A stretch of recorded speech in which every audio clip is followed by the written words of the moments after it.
Turn it on and rip the knob off.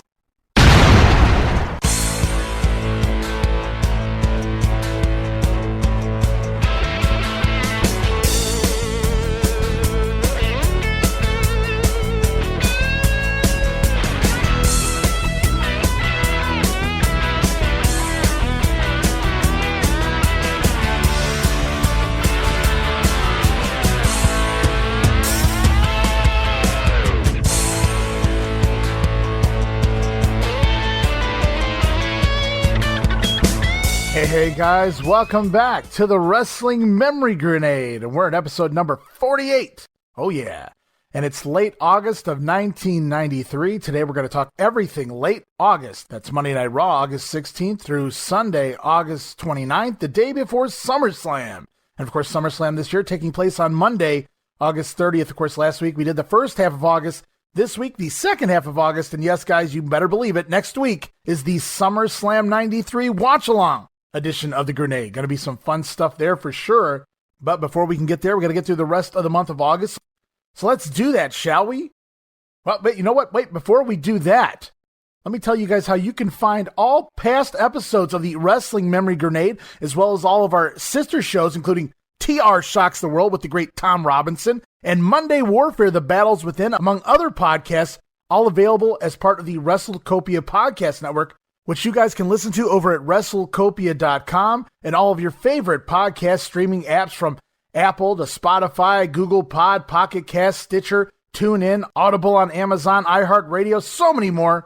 And now also don't forget, if you have the Facebook app here in the States, you can even listen to our shows on the Facebook app, courtesy of the RSS feeds available at Facebook.com/Wrestling Grenade. And I've even thrown up an episode, the July episode, in fact, of WWF here in 1993 up on our YouTube account at youtube.com/Wrestling Grenade. And I hope to be adding more of our past podcasts to our YouTube account in the very near future. And we'll talk a little social media right quick. You guys can go over to Twitter and follow us on Twitter at Wrestling Grenade. That's at RASSLIN Grenade, home of the free prize giveaway. Also follow us, like us on Facebook.com/Wrestling Grenade. Because when you follow us, you're automatically entered into each and every one of our free prize giveaways. And we currently have 2 free prize giveaways going on right now. In fact, both winners will be announced next week as part of the SummerSlam 93 Watch-Along edition of the Grenade. The 2 things up for grabs right now, a 8x10 promo pic, Lex Luger, made in the USA Lex Luger, autographed promo pic of the former Narcissist. Now he's made in the USA as Lex Luger heading to SummerSlam to take on Yokozuna. Also up for grabs is a pack of 3, count them 3, WWF magazines from this era, covering August, October, and November editions of the WWF 1993 magazine. Those are 2 separate prizes. You guys have the chance to win the Lex Luger autograph promo pick, and you also have the chance to win 3 WWF magazines circa 1993. Both winners will be announced next week right here on the show as part of the SummerSlam 93 Watch-Along episode number 49. And remember, continue to follow us. Tell your friends to follow us so that you're automatically entered into each and every future free prize giveaway.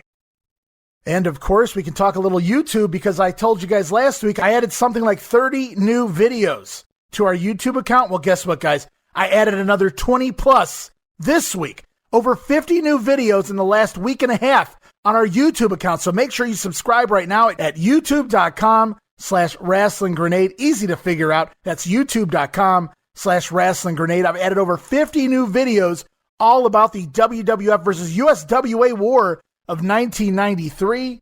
And it's just getting good. We talked last week about Vince McMahon now as part of the USWA. He invaded the USWA. We heard a couple sound bites of the heel Vince McMahon as he enters the USWA there in August of 93. Well, I'm up to July already as far as videos go, and August is up next. So make sure you go over to YouTube if you guys want to have some fun. Watch Owen Hart in the USWA. Watch Bret Hart as a heel in the USWA. And of course, the Macho Man, the Narcissist, Papa Shango, Sensational Sherry, Doink the Clown, the Giant Gonzalez, and so many more of your favorite WWF superstars down in Memphis feuding with the Memphis territory. And you'll want to keep checking back to YouTube because I have tons of new WWF 1993 footage getting ready to drop as well. It's going to cover March through August of 1993 in the WWF. Like I said, once the holidays got behind us, I was going to crank out new videos, and I've done so over 50 in the last week and a half alone. Tons more to come. You guys are going to definitely always want to be a part of that YouTube account at the Wrestling Grenade because you never know where we're going to go next. And before we get back here into 1993, August of 93 in the WWF, it's time for a little Virgil of the Week. And guys, because I didn't plan for the August show to be 2 parts, because I initially planned the show to be one large episode of the Grenade once again, but because I had to divide it up into 2 weeks due to the length of the show as well as the time I was allotted in order to record it, to get it out to you guys in a reasonable amount of time, I separated the show in half. I did half last week. It was a great 3.5 hours, by the way. But again, this week, we got 2 more weeks of WWF TV to talk about. If you guys are here listening and looking for the news, all the news, I told it last week's episode number 47, go back and listen to that. I also spent a half an hour talking about the USWA WWF feud going on in August as Vince McMahon has arrived in the USWA and things will never be the same again, or at least for a few months anyway. But before we get going, the point I was trying to get to before I got sidetracked by myself, last week we had some great Virgil of the Weeks. He was talking all about Nails heading into SummerSlam 92, and we're going to listen to Virgil's promo from SummerSlam 92 when he talks about Nails next week as we lead into the SummerSlam 93 show. But this week it was an unplanned episode, so I really didn't have any extra Virgil of the Weeks that I could put on here this week. But I went and found a couple anyway for you guys, and they're not the greatest Virgil of the Weeks, but it's Virgil, so there's always something good going on here. We're going to listen to 2, count them 2, promos from Virg this week. First, it's Virgil talking about coming to the Nassau Coliseum, December 1991, to take on the Warlord. Nassau Coliseum. That's right, I meet the Warlord, one of the biggest, strongest guys in the World Wrestling Federation. Okay? When I signed to take the match, I was thinking a little bit. I said, man, this is a gigantic guy. But I thought, too, I got lightning speed. I got to move and I got to groove on the Warlord because I can tire him down. I can throw them rights and lefts because I know I can tire him and he'll get fatigued and I can beat him right in Nassau Coliseum. He can tire him and he'll be fatigued and he'll beat him right there in the Nassau Coliseum. So let's dissect this for a minute. Beyond Virgil's promo, let's dissect this for a minute. It's December of 91. Virgil has just lost the $1 Million title.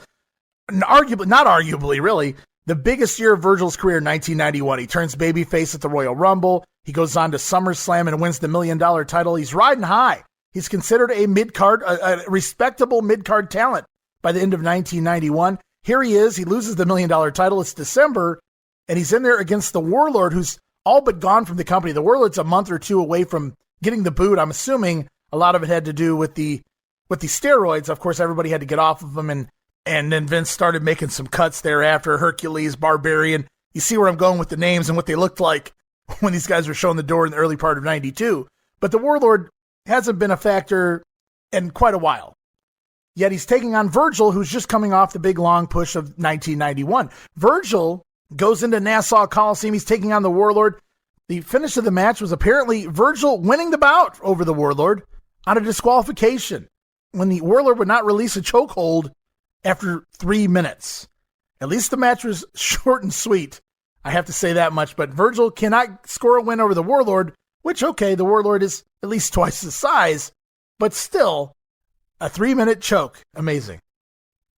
And we move on. I promised not 1, but 2 promos from Virgil this week. We got another promo from Virgil, and because it's a week out from SummerSlam 93 watch along, here's a quickie of Virgil heading into SummerSlam 91 to take on the $1 Million Man.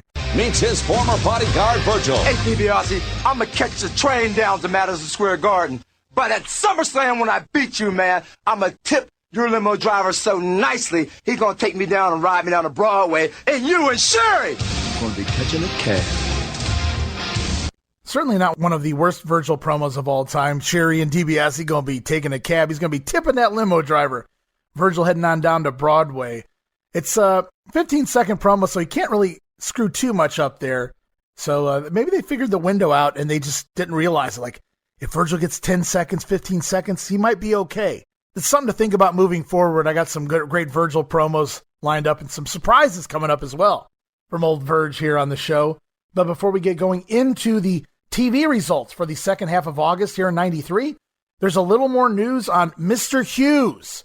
the departure of Mr. Hughes. You guys may remember last week I talked about 16 talents being released from the company, whether a wrestler, announcer, what have you, whether they gave their notice, they quit, they found a better deal in WCW, they were fired, released outright, no longer under full-time contract, but maybe they're working spot shows like a Bob Backlund or things of that nature.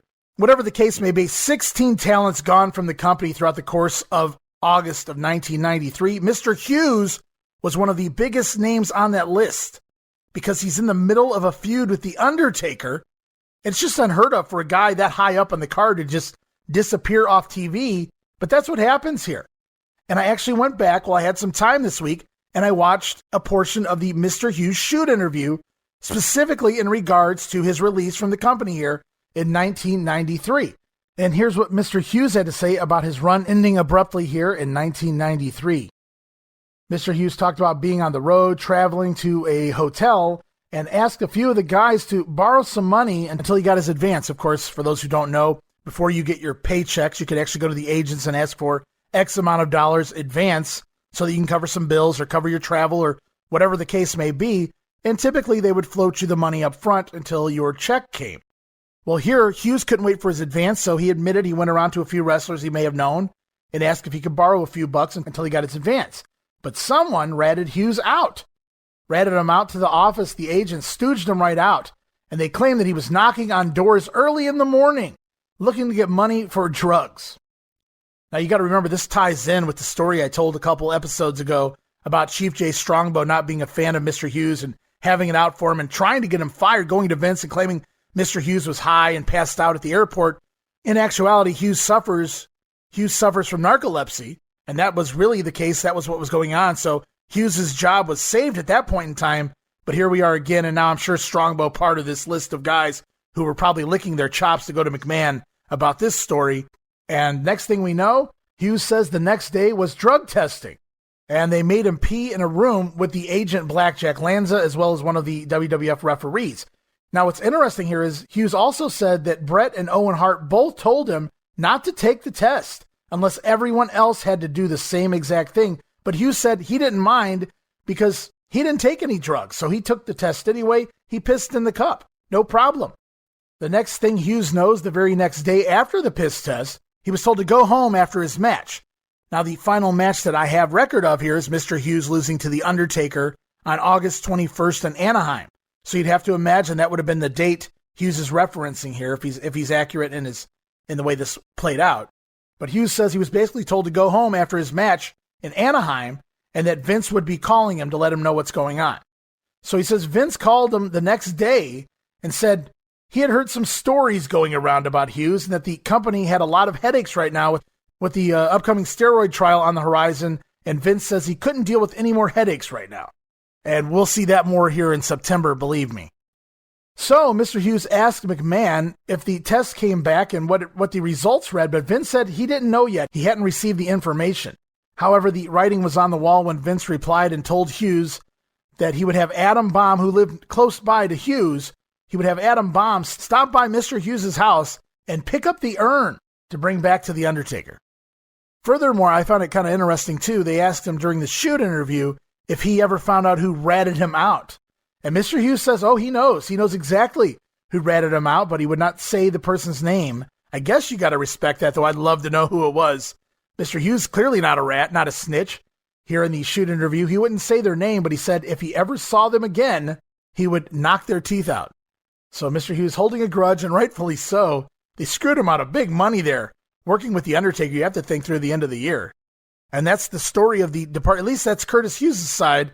And it sounds fairly accurate, I would imagine, of the story there back in August of 93, his release from the WWF mid-feud with The Undertaker.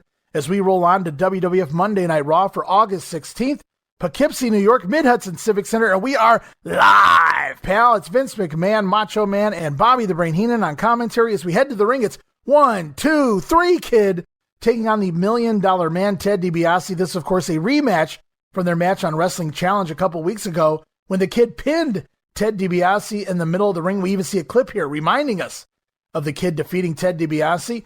As the match gets going, it's cocky and confident Ted DiBiase taking control as the Kid wisely powders repeatedly out of the ring to avoid the offense of the $1 Million Man. Razor Ramon calls in on the phone. He says he thinks the Kid has some surprises for DiBiase, as well as IRS at SummerSlam. Razor looks forward to his match with the Rich Mang at the pay-per-view as well. Ramon even mentions that he has recently spoken with the Kid, furthering their friendship storyline. We really didn't know where they stood as of yet, but now Razor, this is kind of important for a throwaway phone call in this match. This is the first time Razor acknowledges that he's spoken to the Kid. They seem to be getting along. They've had conversation. They've worked out their issues, so to speak.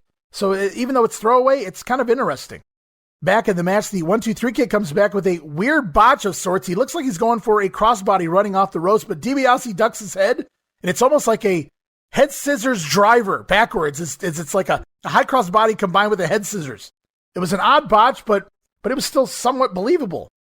The Kid then with drop kicks, but runs into a back elbow from DiBiase in the corner, and now it's DiBiase's turn. He whips the Kid across, and DiBiase misses his own charge into the corner. The Kid comes off the top rope with a nice high crossbody, but he goes back up top instead of making the cover.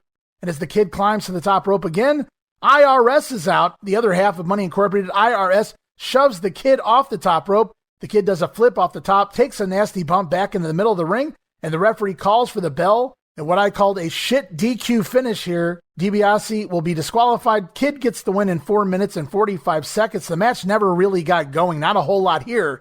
But Money Incorporated put the boots to the Kid. They double team him, work him over, and they've already noted that Razor Ramon is not in the building. That's why he made the phone call. But you know who are in the building? It's the Steiner brothers out to make the save. They clear the ring of Money Incorporated as the Steiners will defend their tag team titles against Money Inc. this coming Sunday night inside a steel cage as part of the SummerSlam Spectacular. So the Steiners make the save for the Kid, and we get a little something there between IRS and the Kid heading into SummerSlam. And as the show rolls on, Randy Savage mentions that he has a surprise for everyone in the building later on. Yeah. And we get our very first ever Raw bumper. If you guys remember these bumpers, they started airing around this time. We're heading into commercial break. It's a picture of a Raw steak with a big Raw logo on top. At this point, we also see an ad for the SummerSlam Spectacular. Not only will that tag team cage match take place, but it appears we'll also see a rematch between Yokozuna and Hacksaw Jim Duggan. It's been months since these two stepped in the ring, and Duggan finally ready to go back at the WWF champion Yokozuna this Sunday night. Back to the ring, it's the Head Shrinkers with Alpha in their corner taking on Mike Corey and Dave Moraldo here this week. He's usually Mike Moraldo. I can only assume that they changed his first name because Mike Corey was his tag team partner. I have no idea. I'm just guessing.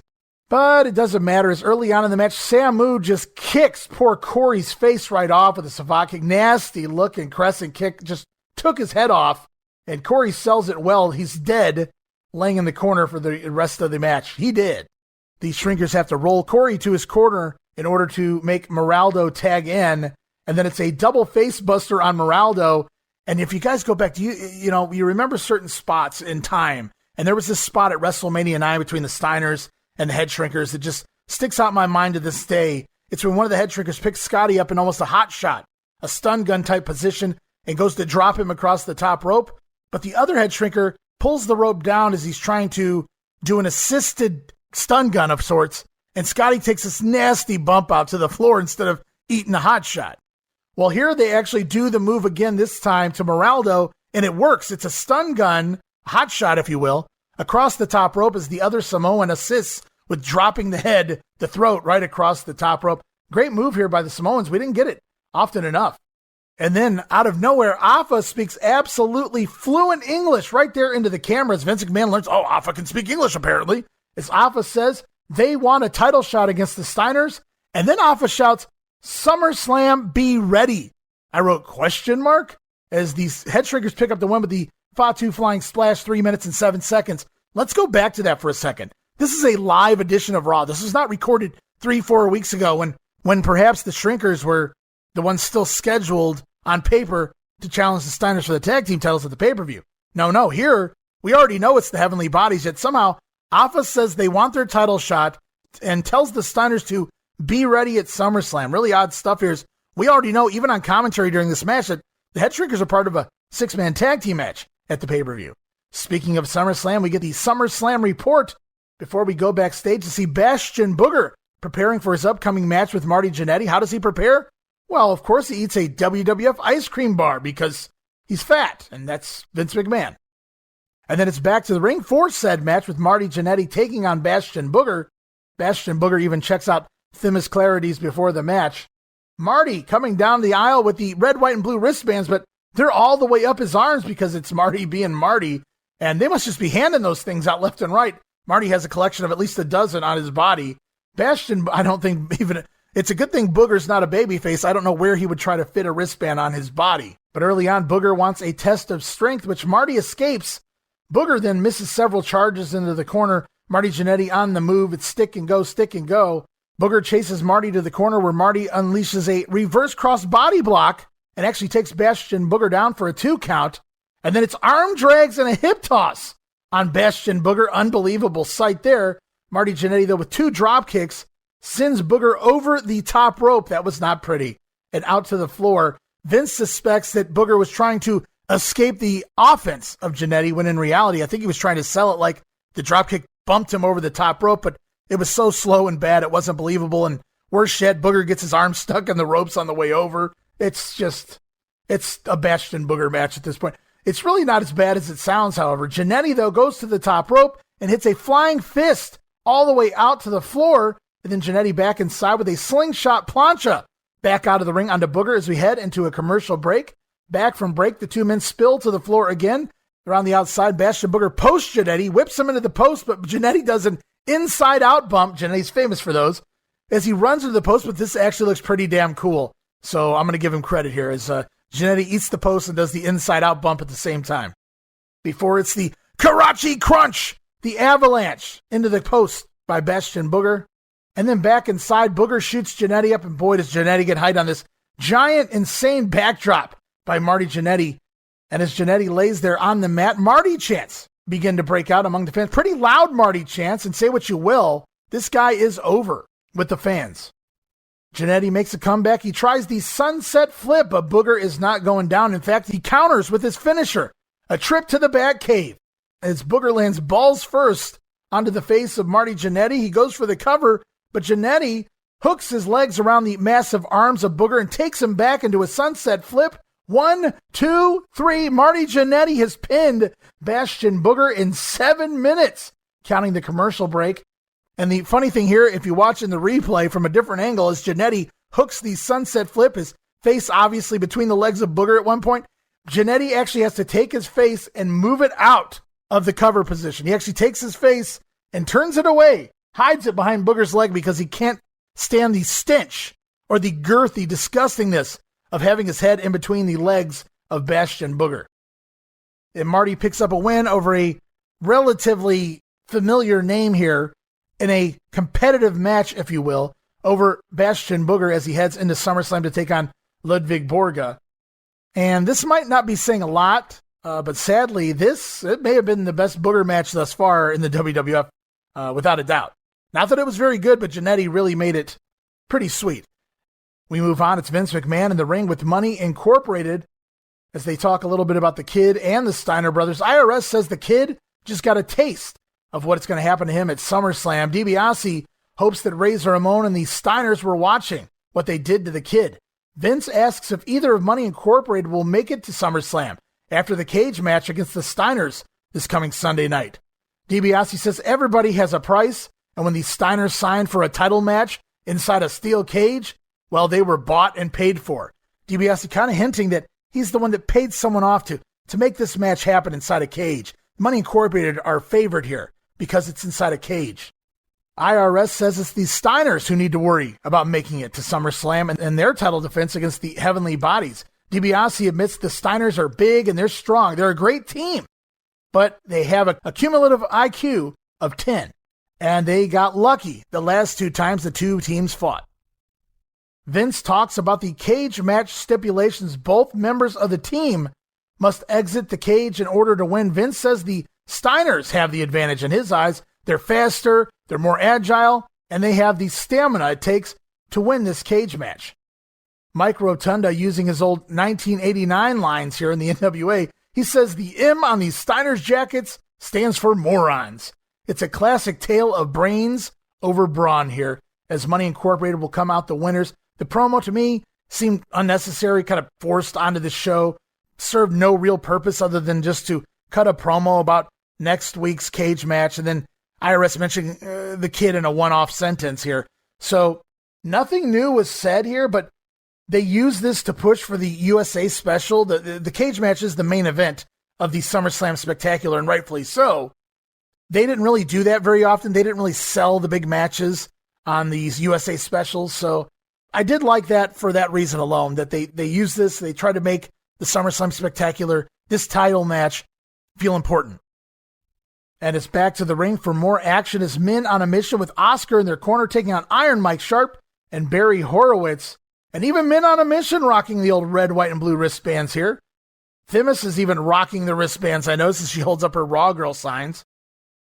And we're still in the early inception of Men on a Mission. So you guys remember the DX days where they would cut back and forth from the DX video to the entrance video in hyper fashion and almost strobe lighting effect. And sometimes, if you weren't really down with that, it kind of sucked on your eyes.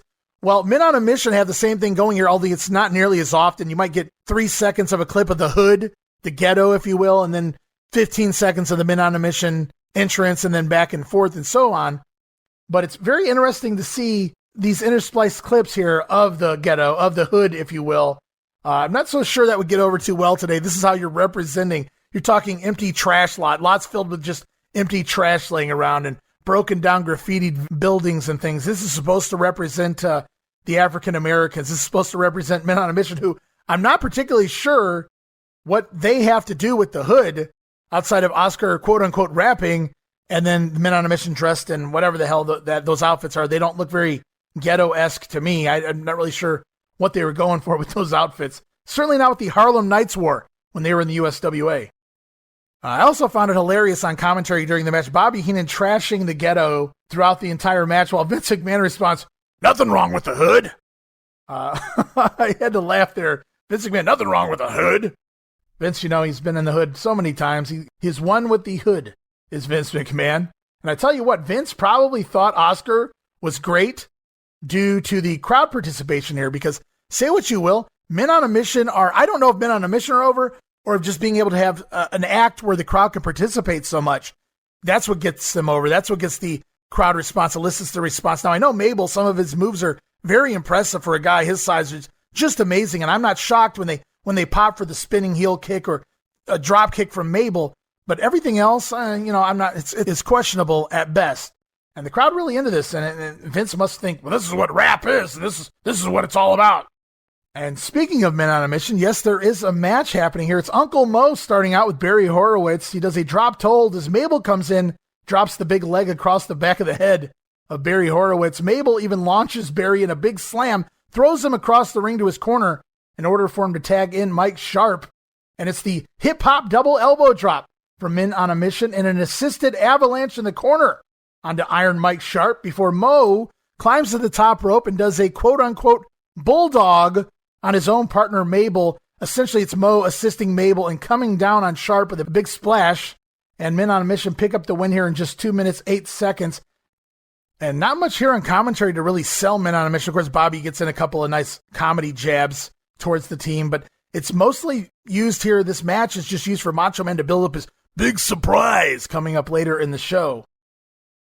As we cut to another Who is Lex Luger promo. And this week, Lex Luger talks about drugs in sports. Well, being a professional athlete feels like all my life. I think there's always that temptation there. You're in a high-profile position. People want to be around you. Not always positive influences.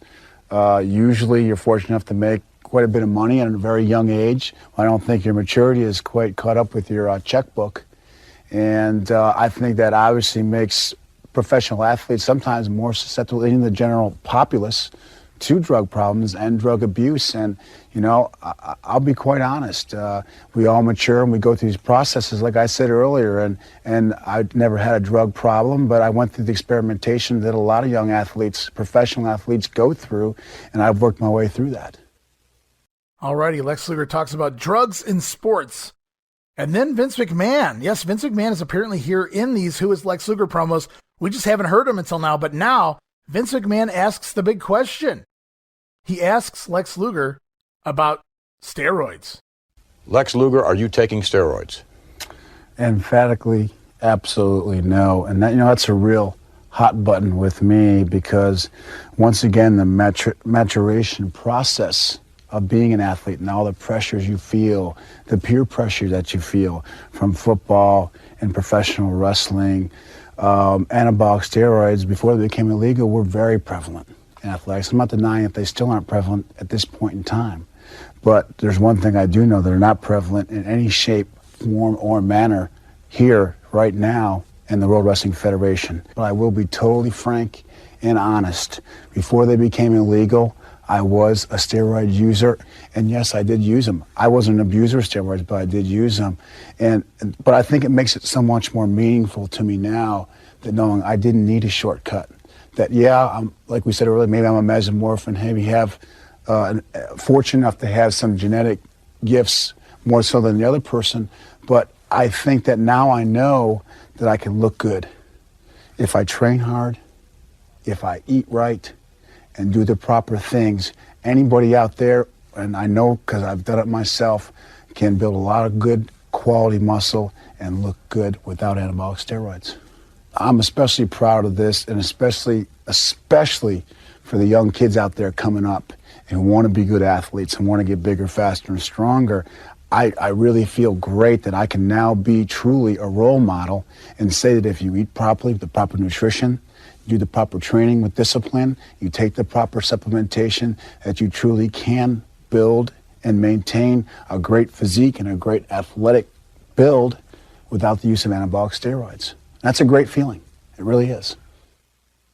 It's a great feeling until you go back to WCW in 95 and get all juiced up again. Of course, Lex Luger here, he is not taking steroids in 1993 because Vince McMahon won't allow it. Luger referring to himself as a mesomorph. You don't hear that every day, but he does put himself over, as usual, per Lex Luger here. Lex Luger talks about steroids in the wrestling business. He doesn't know anyone who takes steroids. Alrighty, Lex. As we head back to the ring, it's Bam Bam Bigelow with Luna in his corner, taking on Rich Myers. Luna, before the match, she spits on Rich Myers. Sexy there, Luna. As Bam Bam takes over, it's a nasty back suplex, an avalanche into the corner. He goes for a delayed vertical suplex on Rich Myers and then just lets him go. That's right. He gives him the suplex without even dropping himself, does Bammer. And Myers takes a nasty bump onto his tailbone there before it's the diving headbutt to end things. 3 minutes and 12 seconds as the Macho Man on commentary all match long continues to shill his electric surprise coming up right after the commercial break. And here it is, guys. Yes, here it is. It's the Macho Man surprise. The big surprise. It's the Macho Midget leading Raw girls out to the ring to parade around ringside. Yes, it's apparently Denise, Maria, Catherine, and Themis, though we only saw Themis all episode long. There are 4 Raw girls walking around the ring with the Macho Midget to close the show. That was the big surprise they built up all hour long. And you wonder why people revolted, why this Macho Midget thing never took off. Well, here it is.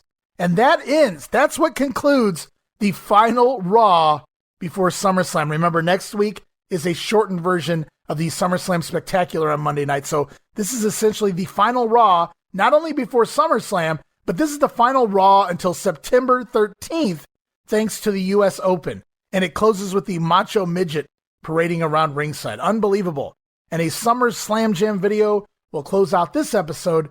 I noticed a few things here. If you guys remember last week's episode, as they concluded the show, Vince promised, next week it's IRS taking on El Matador. Tito Santana has been released from the company at this point. Of course, that announcement was recorded 2 weeks prior to when it actually aired.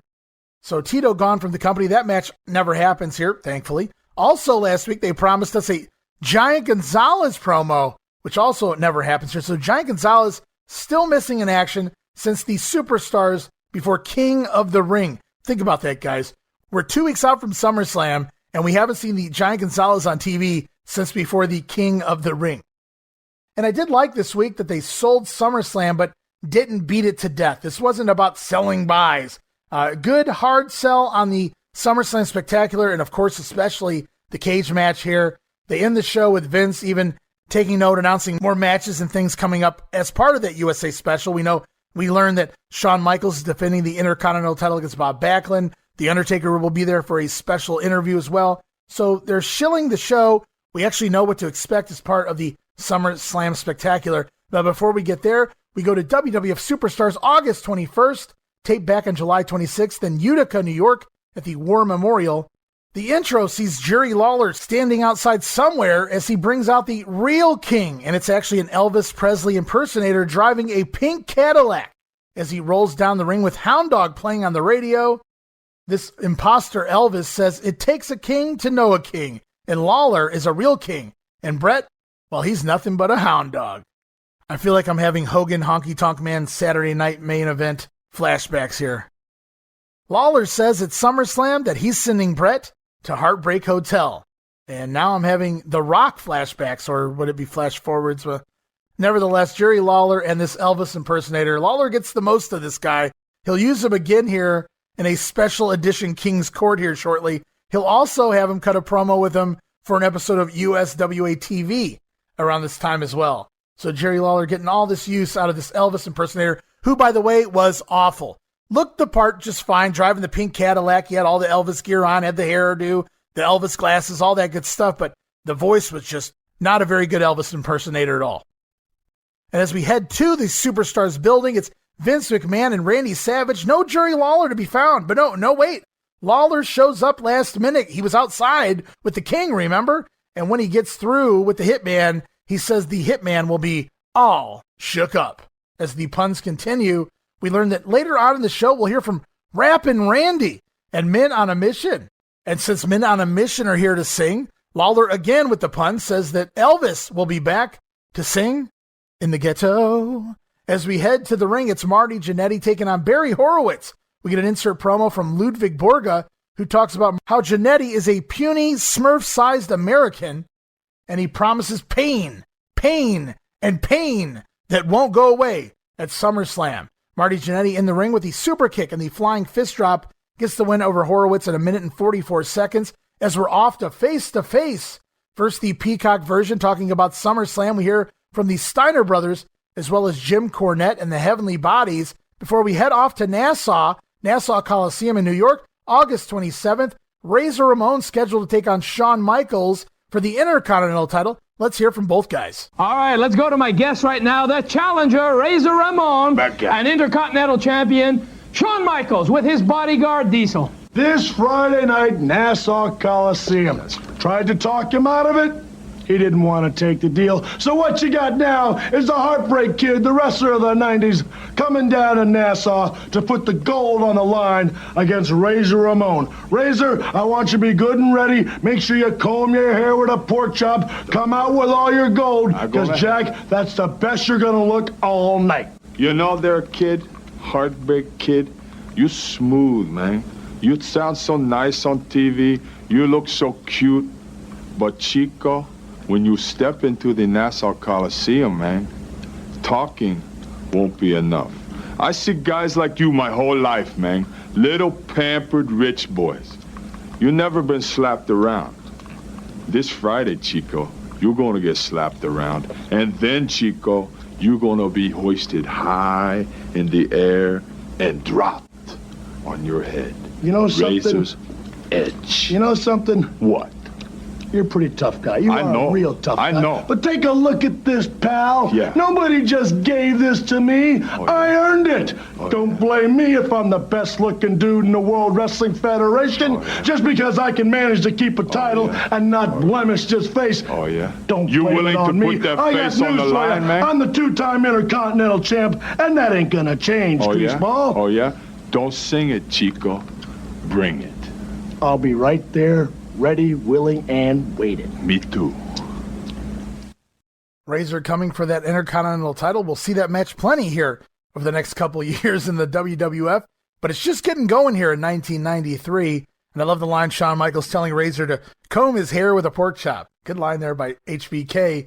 And a special thank you to Howie D, who has sent in yet more audio clips of face-to-faces on the West Coast market. They're headed back to Anaheim actually tonight, August 21st, the date of this episode of Superstars. So tonight in Anaheim, The Undertaker is scheduled to take on Mr. Hughes. It's actually Mr. Hughes' last night in the company. Imagine that. But here we hear from Harvey Whippleman. He's along with Mr. Hughes. And in the other box screen, it's supposed to be The Undertaker. But all we see is darkness, at least at first. Let's go to that soundbite right now. Mr. Hughes, Harvey Whippleman, and The Undertaker. Wait a minute. I don't know what's going on. We were scheduled to have The Undertaker here right now. Well, it's obvious to me. The Undertaker don't have the guts to show up for this interview. But tonight, Undertaker, we are so excited. We've had this date circled on our calendar for a long time. And tonight, Mr. Hughes finally gets to end your career. Because tonight, just a few short hours away in the Anaheim Arena, Mr. Hughes is going to send you out of the World Wrestling Federation once and for all. Just like he did to Paul Bearer. So you be there tonight, man. Get ready, Undertaker. That's right. Undertaker, Anaheim, get ready. I'm coming. Undertaker, you're going down for the last time. Anaheim, tonight, you better look out. It's coming, the sidewalk slam. Undertaker, you're going down right next to Paul Bearer. I've risen from the darkness once more. For tonight, revenge is mine. Mr. Hughes, you're a big man. You're a strong man. But you have a weak soul. That makes you my victim. And fun face-to-face promos during this period here from The Undertaker, because he does this quite often during this period. Undertaker will be there, and it's all black. It's darkness. All you see is a black screen. He's not, where's The Undertaker? He didn't show up. And then he lifts his head when it's time to talk, and he's been hiding under that hat. And when he looks up, you see his face. Oh my God, The Undertaker's in the screen. He was there all along. Creepy. Good stuff there by The Undertaker as he heads to get his earn back from Mr. Hughes in Anaheim. As we go back to the ring, it's the Quebecers taking on Dan Dubiel and Scott Desprez, or Dupree, or Dupre. I've heard it announced I don't know how many different ways here by all these ring announcers right now. So since I have no idea how to pronounce it, I'm just going with the way it's spelled. Scott Desprez. Sorry, brother, if I pronounced your name wrong. But the Quebecers, they are not the Mounties. We're not the Mounties! No, we're not! Thank you, Jacques. Jacques Rougeau starts the match off with the Cradle Pile Driver. What a way to start off a match. And then right away into the backdrop. He backdrops Pierre up into the air to create a somersault senton on top of Dubiel just in the early seconds of the match. Jacques Rougeau then with a spike slam into the Boston Crab as Pierre comes off the middle rope with a leg drop to the back of the head of Dubiel. 1, 2, but it's Desprez who breaks up the cover. I was wondering how they were going to get out of this, because I thought to myself, that's one of their finishers, but I also thought they're like 30 seconds into this match and they're already taking it home. So it was kind of unusual, but then it made sense. Jacques must have made the call. This feels like a Jacques audible. He had a conversation with the young men in the back and said, you come in and you break this up because we want to keep kicking your ass. So Desprez does break up the cover on Dubiel, and then it's Desprez who eats Le Bombe de Rougeau off the top rope. It's Jacques' seated ass press, and then it's the assisted Pierre somersault senton off the top rope, the Tower of Quebec, if you will, on top of Desprez, and the Quebecers get the win. And when I say on top of Desprez, I mean, oof, all 300 pounds of Pierre lands right across the body of Desprez here as the Quebecers get the win in 2 minutes and 13 seconds. And it earns not one, but 2 kisses from Jacques Rougeau to Pierre, one in the ring and then one again when he sees the beautiful move, Pierre landing on the opponent on the video screen walls. They head to the back. Jacques Rougeau so proud of his new Quebecers tag team because we're not the Mounties! They are not the Mounties. Keep that in mind, guys, as we head to Update and Gorilla Monsoon as the Lex Express has toured across Chicago, Madison, Wisconsin, and it's coming to California, all over Cali this weekend. Then Gorilla says it's making the big U-turn and headed back to Michigan for SummerSlam. And we get a lot of Who is Lex Luger clips here before we hear from Jim Cornette, Mr. Fuji, and Yokozuna. Well, SummerSlam is just 1 week away, and Lex Luger, I know you're on that bus. You got your own personal Ralph Cramden sitting up there in the driver's seat, and you're making your way across America. I thought a guy of your stature could have afforded a plane ticket. But maybe you want to be out there with those common people. Maybe you want to be out there crossing the highways and byways. Maybe you want to be out there making a big deal out of yourself, because you got to take the opportunity while it lasts. Because when SummerSlam comes around, Lex Luger, You're going to get in a ring with Yokozuna. You're going to get in a ring with the World Wrestling Federation champion. You're going to get in a ring with the most awesome athlete that has ever graced a wrestling ring. You're going to get in a ring with a monster, Lex Luger, that's going to tear you up and spit you out, because while you're going all across America shaking hands, signing autographs, visiting the schools, visiting the churches, doing everything you can to drum up support. What's he, running for an election? I got news for you, Luger. It don't matter who votes for you. You got to do this one yourself, brother. You get in a ring with Yokozuna. All he's got on his mind is taking his teeth and ripping you apart. All he's got on his mind is pleasing the master, Mr. Fuji. And all he's got on his mind is keeping this gold belt over his shoulder. And all he's got on his mind is taking his opponent and teaching him the meaning of the word pain, fear, agony, and defeat.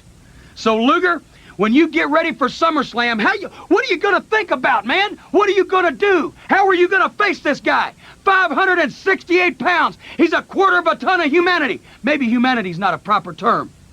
He's a quarter of a ton of meat and bones and flesh. And Luger, when that drops on you, you're going to be squashed like a grape. And you only get one chance. The clause in the contract that I put in there, because of the way that Mr. Fuji has been discriminated against in the past. The Japanese people are honorable, but they're also deadly.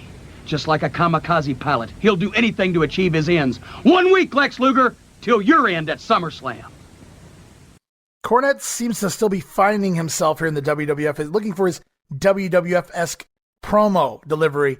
But I got to say this much. A average Jim Cornette is a zillion times better than a great Mr. Fuji promo, I must say. So Jim Cornette really making the difference here. We know everything we need to heading into SummerSlam as far as the WWF title match goes. And we go back to the ring. It's Adam Bomb with Johnny Polo in his corner taking on Mike Moraldo. But before this match can start, Vince McMahon on commentary reminds us that the comments we just heard from Jim Cornette and Yokozuna do not represent the Japanese populace. Vince even says, nor does it represent Asian Americans. They only represent themselves. Yokozuna only represents his own greed. Vince is disgusted in these comments. It's a damn shame Vince has no control over what they say, right? So Vince McMahon basically telling these guys to go out there and cut this promo and then apologizing for the fact that they cut this promo. And as this match gets going, I noticed Adam Bomb doesn't even get a ring entrance this week. He's already in the ring. His music playing, yes, but we don't get to see him come down the aisle. I found that kind of unusual. Usually we get the full entrance for these guys. Adam Bomb ready to take on Mike Moraldo here. Johnny Polo brings out a folding beach chair this week and a mid julep as he sits ringside in a chair to watch Adam Bomb destroy Moraldo. It's the top rope clothesline and the Adam Smasher powerbomb picks up the win in just 2 minutes and 15 seconds before we're given a real treat. Well, that's one word you can use anyway. Because it's that time we were promised at the top of the show. Here it is. It's Rappin' Randy joining Min on a mission to rap all about the Call to Action campaign and the Lex Express. So here we go. Mo, Oscar, and Mabel, Min on a mission, and Randy. Rappin' Randy. Here it comes. It's Men on a Mission. It's Oscar. It's Randy. It's Rappin' Randy. Ooh, yeah. This one goes out to everybody all over the USA that heeded the call to action for the mighty Lex Express. 1, 2, 1, 2, 3. We're ready, willing, able, and we're destined for success. We felt the call to action for the mighty Lex Express. The stars and stripes were flying high, we heard the angels sing. The Lex Express left Yokozuna through the wrestling ring. His body slammer around the world won everybody's vote. It almost knocked the hole right through the bottom of the boat. Yo, we're ready, willing, able, and we're destined for success. We felt the call to action for the mighty Lex Express. For purple mountain majesties from sea to shining sea. Yokozuna's funds are less than they're cracked up to be. Mr. Fuji couldn't cut it, so they got Jim Cornette. By the time Luger's done, they'll be easy to forget. Now SummerSlam SummerSlam is coming to the home of Bill and Beer and many other Pistons who are really gonna cheer. When Big Fat Yokozuna, who is on a roll, I guess, gets a mega Motown welcome from the mighty Lex Express. We're ready, willing, able, and we're destined for success. We felt the call to action for the mighty Lex Express. We're ready, willing, able, and we're destined for success. We felt the call to action for the mighty Lex Express. Lex Express, oh yeah! And of course, Randy Savage would parlay this single into a rap career like 10 years later. Be a man, Hulk. Come on, don't be scared. You're running from Macho, that's what I heard. Diggity dang, Hulk. I never thought Hulk would go out like a chump. Yeah, so anyways, a kind of interesting lyrics here, and as all of Oscar's lyrics are, but they're Ready, Will, and Able. Is that what he's saying? Ready, Will, and Able? Is that their new names? That Mabel became Able, Uncle Mo became Will? I don't really know. They're Ready, Will, and Able, and they're destined for success, but then they're singing about Lex Luger and the Lex Express, but yet the men on a mission are destined for... I don't understand what any of this is. As we go back to the ring, it's Mr. Hughes with Harvey Whippleman in his corner getting ready to take on the future Nova, Hollywood Nova, Supernova, Mike Bucci across the ring for Mr. Hughes, who, much like Adam Bomb, doesn't even get a ring entrance here. He's already in the ring, ready for the match, as we see the Sidewalk Slam get the win in just 1 minute and 27 seconds. Post-match, Hughes destroys yet another wreath at ringside, and he grabs the urn and he tells The Undertaker to come and get it. But in reality, I already mentioned this during the face-to-face, the 21st, this is the last night Mr. Hughes is in with the company. So Mr. Hughes on his way out the door. I think we only have one more Mr. Hughes match to go before any future matches are actually yanked from programming. And it's also about this time on commentary that Jerry Lawler claims to have gotten a phone call from Elvis Presley out in the parking lot. The girls are all around the pink Cadillac. So, conveniently, Jerry Lawler has to leave the announcing duties in order to help out the other king. And just so happens to be time for a Bret Hart promo, as Vince sells it like Lawler's setting Bret up. He's actually waiting somewhere, waiting in the wings to attack the Hitman. This is all a big ruse, a ploy for Jerry Lawler to attack Bret Hart. It's actually a ploy to keep you guys tuned into the program instead of tuning out a Bret Hart promo, because Jerry Lawler nowhere to be found in this next segment, which is Bonnie Blackstone up on the stage interviewing the Hitman Bret Hart about SummerSlam. Bonnie introduces the real King of the Ring and talks about Jerry Lawler being the only guy who doesn't respect that. Bret says he's earned all of his titles and earned all of his accomplishments, not like that lousy, stinking hyena Lawler. Okay, he didn't say that here, but it would have been cool if he did. Clips are actually shown of Lawler attacking Bret Hart at King of the Ring, laying out Owen Hart from Wrestling Challenge, and harassing Stu and Helen from that episode of Monday Night Raw. And of all the things the King has done, Bret said he and Owen are big boys. Apparently Stu is not a big boy because he only says he and Owen are big boys and they can handle themselves, but apparently Stu and Helen cannot. And that's where the King crossed the line, harassing the parents of the Hitman and Owen Hart. He says Lawler will pay in the SummerSlam. And after the SummerSlam, Lawler will respect the name H-A-R-T. So there's two words Bret Hart can spell now. Here in promos, as we go back to the ring, Bam Bam Bigelow with Luna Vachon taking on Bobby Who. We get an insert promo from Tatanka and the Smoking Guns talking that six-man tag match at SummerSlam. Bam Bam with a quick win here. Diving headbutt gets the win, just 1 minute, 5 seconds. And now Jerry Lawler conveniently returns to commentary now that Bret Hart is long gone. And it's time for the SummerSlam report as we get interviews from Shawn Michaels about his match with Mr. Perfect, the $1 Million Man, and Razor Ramon both talk about their upcoming match. We even hear from the Heavenly Bodies and Jim Cornette. They'll be taking on the Steiners at SummerSlam. And I even made a note here. It's the first time we actually hear Jimmy Del Rey on the mic as he cuts a brief promo there as part of the Heavenly Bodies Cornette interview. Back to the ring with Ready, Willing, Able. Now it's Men on a Mission with Oscar in their corner taking on Iron Mike Sharp and Jeff LeBeau. Uncle Mo starts out with the loud Iron Mike Sharp on commentary. Mo with the back suplex and Mabel tagged in as Sharp tries a slam on Mabel, but it's no-go. So Mabel in turn slams the big Iron Mike Sharp with one arm, I might add. Mabel using one hand to slam the 300-pound Mike Sharp. He's a big boy. Mabel then with the spinning heel kick on Sharp. As LeBeau hits the ring, he runs right into a double choke slam from Men on a Mission. And then Uncle Mo, goes to the top rope. He looks for that bulldog or whatever you want to call it, where he comes off and hits Mabel with it to give Mabel the assisted splash. But Mo just launches his body like a flying body attack.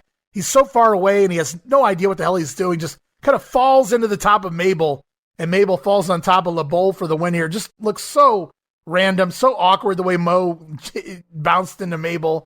Just terrible stuff from Unky Mo as the Men on a Mission pick up the win, 2 minutes and 8 seconds. And it's off to more face-to-face over on the Peacock. More SummerSlam talk between Mr. Perfect and Shawn Michaels. And then headed to Nassau Coliseum in New York, August 27th. It's the Macho Man and The Undertaker scheduled to take on Mr. Hughes and the Giant Gonzalez at this point. We're going to hear from the Macho Man and The Undertaker. How well will they get along? We have a tag team war in our hands when The Undertaker teams up with the Macho Man Randy Savage, and they face the combination of Mr. Hughes and the Giant Gonzalez. All right, standing by right now, we have the Macho Man Randy Savage and The Undertaker. As you can see, they are not together, but they will be together this Friday night at the Nassau Coliseum. Now, the question is, The Undertaker is not known as a team wrestler. Now, Mr. Savage, how will he coexist with The Undertaker? We'll find out this Friday. Now, Undertaker, what are your comments towards this matchup this Friday night at the Nassau Coliseum? It seems that the demons have summoned me once more to rise from the darkness, not for a match, but for a war. The Giant Gonzalez and Mr. Hughes. Vengeance is mine, and anyone or anything that gets in front of me, Nassau Coliseum, you will be destroyed. I have one mission, and that is to annihilate one Mr. Hughes and one Giant Gonzalez. Got chills right there. Opposites do attract. It's going to be Black Friday, this Friday night at the Nassau Coliseum. Expect the unexpected. Why would it be The Undertaker's partner? That's okay. Yeah, I'll take a chance. I'm way in that zone anyway. Yeah, Giant Gonzalez and Mr. Hughes, you're in trouble, Harvey Whippleman. I'm thinking that Nassau Coliseum is Black Friday night. This Friday's Black Friday. Cold and calloused is my partner. I bring the people up, and he brings the people down, yeah.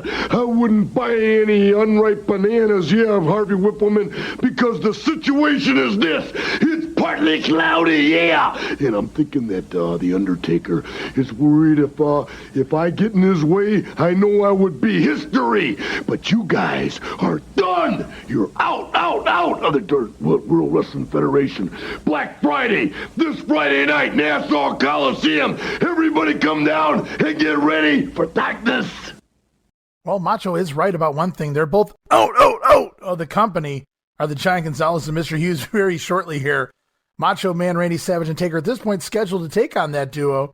As we go back to Superstars, Vince McMahon shills the SummerSlam Spectacular upcoming tomorrow night. More video of the Lex Express on the go. They're headed to Anaheim here tonight on the 21st, and it's off to Albuquerque, New Mexico, St. Louis, Missouri, Springfield, and Peoria, Illinois on the 28th. That's Saturday the 28th. No schedule for the 29th at Lex Express, but on the 30th, it's all about SummerSlam as Lex will pull in to the arena on the Lex Express. What do you figure Lex did there on the 29th? I'm thinking 5-star hotel, huh? As we move on to WWF Mania for August 21st, it's Todd Pettengill and tag team partner, the Macho Man Randy Savage. We get an exclusive interview. Bonnie Blackstone speaks with Yokozuna, Jim Cornette, and Mr. Fuji. They're inside a studio somewhere conducting an interview about Lex Luger's one chance at beating Yoko for the belt. And an exclusive match this week on Mania, and what an exclusive it is. It's Virgil scoring a win over Barry Hardy, 3 minutes and 26 seconds with the Russian leg sweep. That was taped back on July 26th in Utica. We move on to an episode of WWF Spotlight for August 21st. Is Gorilla Monsoon now hosting? He's replaced Terry Taylor in the spot. Gorilla jokes about a new producer taking over in the editing area, as apparently Gorilla had the other one fired, or maybe he beat up the one from last week. I don't know. I don't have the episode. I'm a little curious now.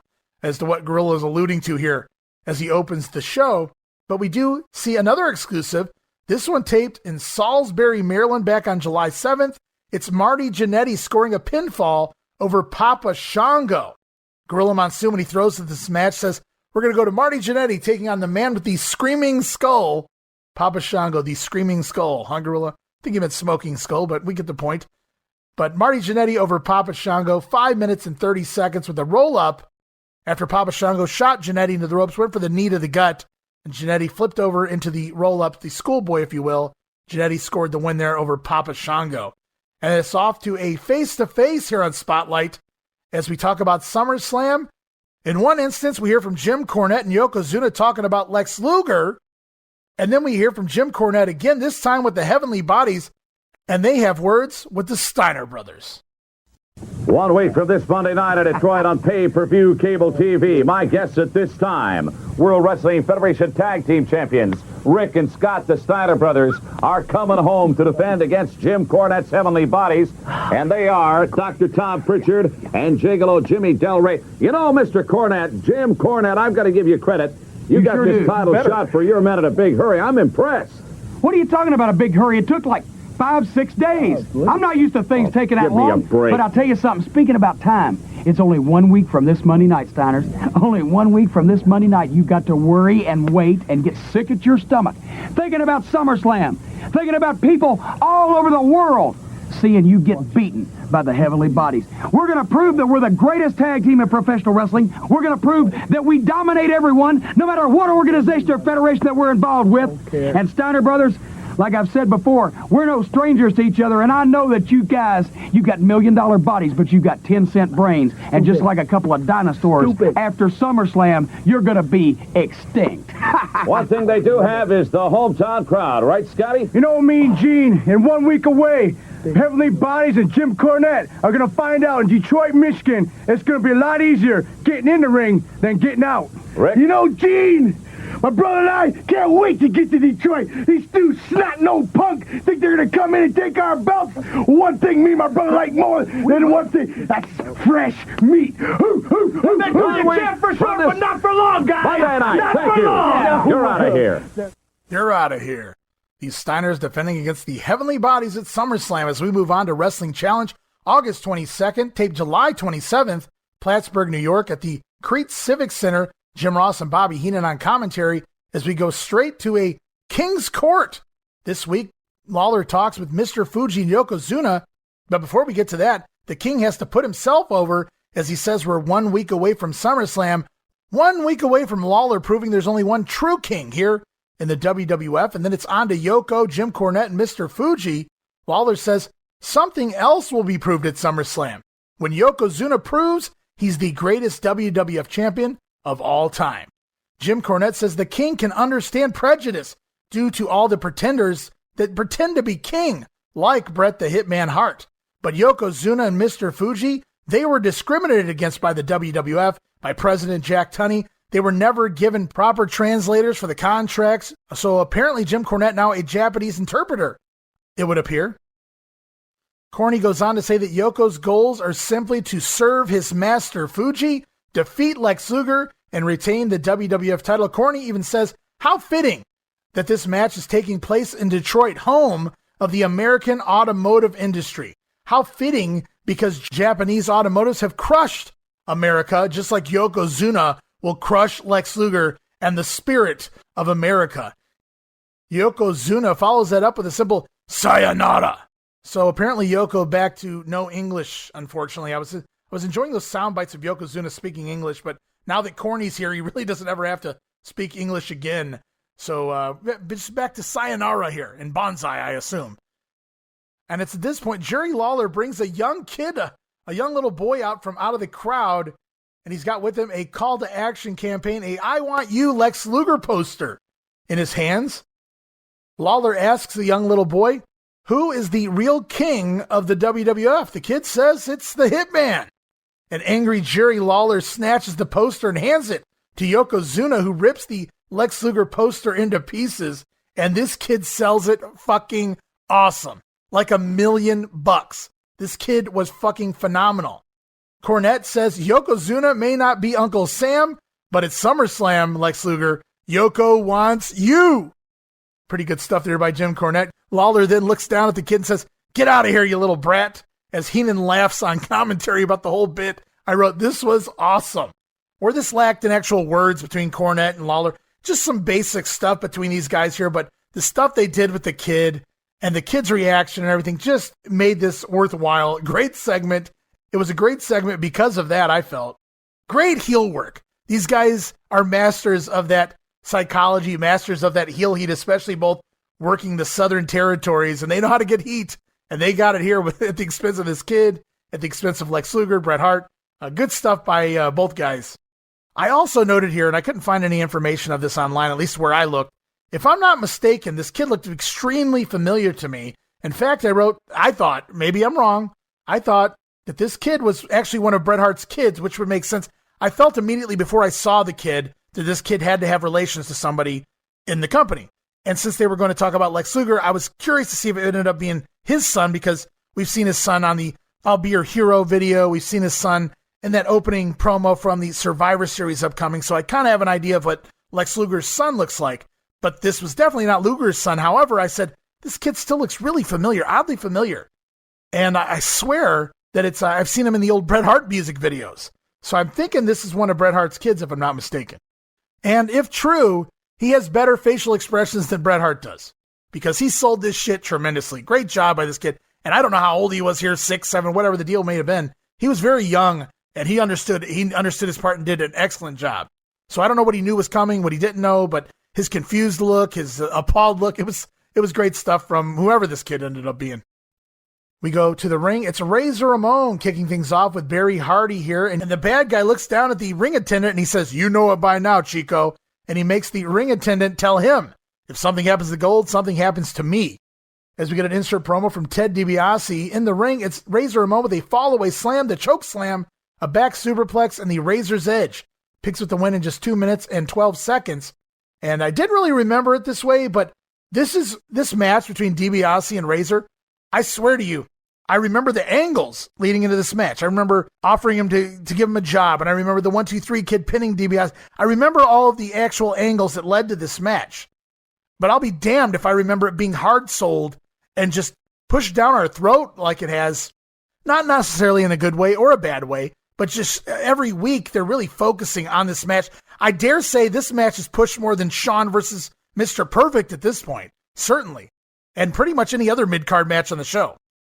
As we move on to Face, headed to the Nassau Coliseum next week, August 27th, we hear from Harvey Whippleman and Mr. Hughes. They'll get ready to team with the Giant Gonzalez to take on the Macho Man and the Undertaker. The Undertaker also slated for this edition of Face, but again, he's a no-show. Or is he? Joining us right now, face to face, a couple of men who are going to be involved. Wait a minute. Guys, did we lose a feed there in remote number 2? Apparently. Well, the Undertaker, who's going to be teaming up with the Macho Man Randy Savage to meet the 8-foot-tall Giant Gonzalez. His partner, Mr. Hughes, is joined right now by manager Harvey Whippleman. Gentlemen, they're calling this a tag team war. Harvey, do you know what that means? Yes, I know what it means, but after what I saw on TV yesterday with Randy Savage and The Undertaker, I don't believe these two guys can gel as a team. I don't believe they can get along well enough to be a good tag team unit. On the other hand, my men wrestle as one. That's a unit right here, the Giant Gonzalez and Mr. Hughes. They're not going to be losers like the stupid-looking New York Mets. They're going to be a team, a well-oiled machine, and they are going to take out The Undertaker and the Macho Man. Wait a minute. This Friday night. Wait a minute, Harvey. Keep in mind incentive. Keep in mind revenge. You know what Hughes is holding there. That's the urn that belongs to The Undertaker. That don't belong to him, does it, Mr. Hughes? That's right, it doesn't belong to him no more. You see, the man has came to land. Now, Undertaker, you want this back? You think you're a man, you come and get it, boy. You see, everybody has a holiday. Friday is my day. You and that other boy is going down. Exactly, Gene. So you tell The Undertaker he better bring a Wait a minute. In 1 week's time, I will rise once more from the depths of the dark side. And as the clouds fill the sky over that Nassau Coliseum, let it be known when I leave, I'll have in my possession an urn with 2 souls to fill. And if Mr. Savage wants to take the rotting bones with him, that'll be his decision. The Undertaker again popping up out of nowhere to cut his side of the promo there on Face to Face.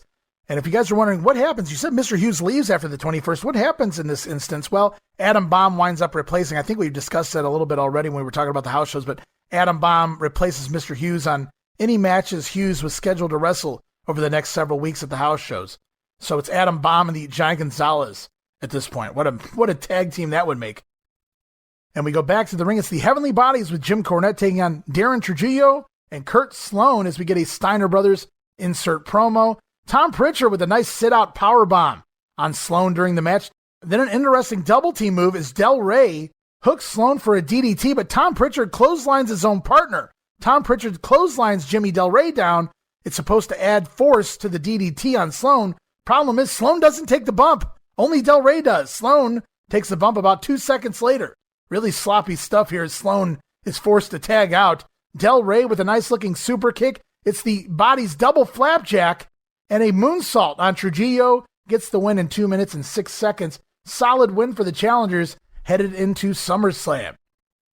And it's time for Special Report with Lord Alfred Hayes as we get more Who is Lex Luger excerpts. And back to the ring, it's 1, 2, 3 Kid taking on Lloyd Anoa'i, or as he's known here in the WWF, Fred Williams. Williams starts off with a little bit of offense, actually running over the Kid. Of course, Williams like a 300-pounder. The Kid, well, you know what he looks like. So Williams running him over early, and it makes a lot of sense.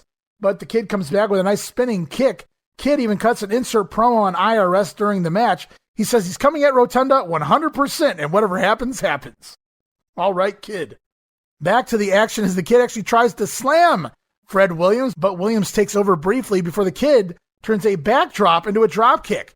Williams shoots the Kid up into the air, but the Kid rotates his body in midair and turns it into a nice drop kick. And then it's more fancy footwork by the Kid and an enziguri to Williams' face. The Kid, though, runs into a foot in the corner. Fred Williams, though, misses a stinger splash. Kid moves out of the way, and Williams goes over the buckle, hits his head onto the ring post a la family member Samu, and then the Kid off the top rope with a somersault body block on top of Fred Williams, gets the win in 2 minutes and 25 seconds. This is time for the SummerSlam report. Bret Hart talks about wrestling Jerry Lawler in the SummerSlam. And we also see a Undertaker promo from the graveyard as he appears to be digging the grave of the Giant Gonzalez. And back to the ring, it's the Smoking Guns taking on the Brooklyn Brawler and Dwayne Gill. We get a Bam Bam Bigelow and Luna insert promo about SummerSlam and the 6-man tag. In the ring, it's the Guns with the double Russian leg sweep and the Revolver, the Billy Gunn backdrop into the Bart Gunn, what's supposed to be a pile driver, but only hits 1 out of every 46 times, and it doesn't hit here this week. Just awful, as it's Dwayne Gill thrown back into this supposed pile driver, but by the time Bart lands, it looks like a power bomb, and Gill actually lands on the legs of Bart Gunn to make it even worse. So I wrote, stop doing this move. For fuck's sakes, guys. The Guns pick up the win in 1 minute, 36 seconds. As we continue to hype WrestleMania, the album, this week it's Hacksaw Jim Duggan and the USA video.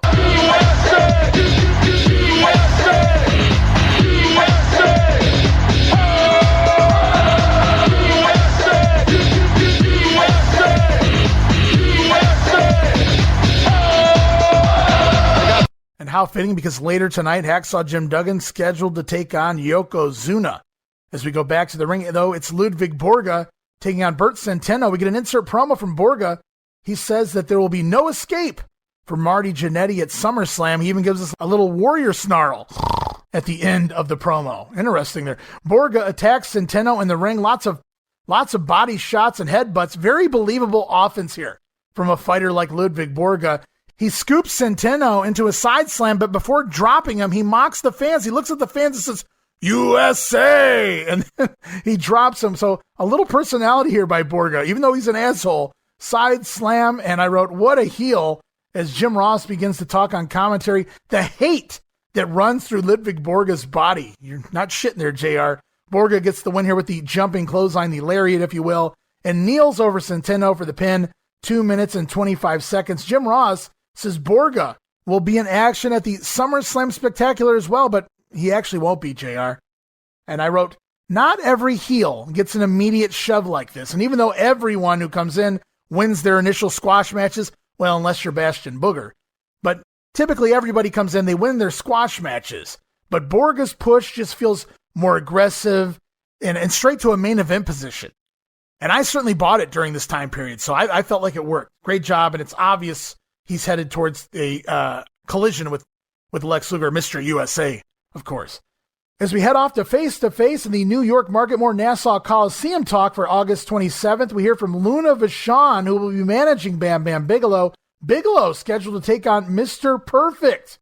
Let's listen to what Mr. Perfect has to say about Luna Vachon. Joining me at this time, representation for Bam Bam Bigelow, Luna Vachon. Welcome, dear. And also the man that Bam Bam is going to be facing, Mr. Perfect. Mr. Perfect, it could be a big one for you this Friday night out on Long Island. Well, it certainly is, Gene. You know, this guy stands over 400 pounds, 6'6". Bam Bam Bigelow has proven himself here in the World Wrestling Federation. There's no doubt in my mind, for a big man, he's got all the moves, he's got all the agility, but then again, he's far from perfect. Something else he's got right there. Think you're perfect? Yes, Luna Vachon, what is your association, your relationship with Bam Bam Bigelow? Well, naturally, I'm his main squeeze. But Nassau... You're his only squeeze. Wow, he's got more squeeze than you'll ever know about. All I've got to say is this to you. All your little perfect fanatics in Nassau Coliseum are gonna learn that you are not the wing nut that keeps the whole wrestling civilization together. Wait a minute. In fact, that you're absolutely not so perfect at all. I bet you'd like to Mr. find Perfect, out, I've got to ask you a question. A pretty lady isn't going to turn your eye now, is she? You know what they say about gremlins, don't feed them after dark. Wow. You imagine and just who do you think that you're calling a gremlin? Oi, Kurt. Keep her out of the light. Unforeseen You keep your mouth shut, Luna Vachon, and keep your nose out of my business. Bam Bam Bigelow, Friday night at the Nassau Coliseum. It's going to come down to Bigelow versus Perfect. I know what you're made of. You're a big guy. You're a great wrestler. Bottom line is, nobody beats Mr. Perfect. Mr. Nobody. Perfect, Luna Vachon, Bam Bam Bigelow, and Mr. Perfect meet this Friday night at the Nassau County Coliseum. Wow. Wow, some good stuff there. He has more squeeze than you'll ever know about. Hennig has to chuckle to that. He references gremlins as Luna Vachon is a gremlin. You can't feed her after dark. Don't feed her after midnight. I never understood that because it's always midnight somewhere. So the gremlins know at times. Well, let's get back to this. You even hear near the end of the promo, Luna Vachon call Mr. Perfect Kurt. So this is fun little stuff there. Nice little Easter eggs in this face-to-face. As we close out this episode of Challenge, Jim Ross and Bobby Heenan shill the SummerSlam Spectacular, and part of that is Yokozuna, WWF Champion, taking on Hacksaw Jim Duggan. Duggan just had a newborn daughter, if you guys will recall, and Bobby Heenan on commentary says that Duggan shouldn't worry, because after he wrestles Yokozuna tonight on SummerSlam Spectacular, he can go home and be with his new baby girl for as long as he wants. I wrote, true, because that's kind of what happens. As we move on to All-American for August 21st, it's Gene Okerlund and Bobby Heenan hosting. We get an All-American exclusive this week. The Bushwhackers defeat the Quebecers. Yes, the Bushwhackers defeat the Quebecers at around the 7-minute mark when Butch pins Jacques Rougeau with a roll-up. After the bout, the Quebecers attack the Bushwhackers in the aisleway and lay them out. This was taped on July 27th in Plattsburgh, New York. I noted here, it just seems the Bushwhackers always have the Rougeau's number. Always beating the Rougeau brothers and now beating the up-and-coming Quebecers of all things. Unbelievable on All-American. The Bushwhackers over the Quebecers. We also get an exclusive interview as Bonnie Blackstone interviews the Heavenly Bodies and Jim Cornette in the studio. Before moving on to WWF on TSN for August 22nd, more face-to-face. In fact, 3 more face-to-faces here in Canada. First, it's London Gardens on August 29th. Mr. Perfect and Razor Ramon scheduled to take on Diesel and Shawn Michaels. All right, let's go to my guest right now. Razor Ramon, Mr. Perfect, Shawn Michaels, and his bodyguard Diesel. All right, interesting matchup. Shawn Michaels, Mr. Perfect has been your nemesis for quite some time, but how do you feel about him teaming up with Razor Ramon? Well, you know, the way I see it, this man right here is totally devoted to me. Yeah. My safety is the most important thing in the world to him. Now, he's going to be there. I can count on him through thick and thin. But I can also remember not so long ago when Mr. Perfect and Razor Ramon used to be at each other's throats. The question I have for them is, can they count on each other? Hey, boy toy, you right, man. We went toe to toe, man. And one thing I know is that Perfecto can go. He tough. The one thing nobody knows is, can Diesel go? Perfecto, what do you think? I don't think Diesel can go. He may be a bodyguard and he may be 6'10" and weigh 300 pounds. But Diesel, you're looking at a man here who is a fighter. Shawn Michaels, you want to wrestle, you'll get a wrestling match. And Diesel, if you want to fight, you got a fighter. Let me tell you something, Perfect. The way I look at it, you ain't even gonna make it to SummerSlam. And you know something? He may be 6'10". No, he is 6'10". He is 330. He is a fighter, and he's got a sledgehammer for a right hand. And both you two are going to get introduced to the biggest punch in the World Wrestling Federation at the hands of We'll my find bodyguard, out, you Diesel. punk kid. Prove it.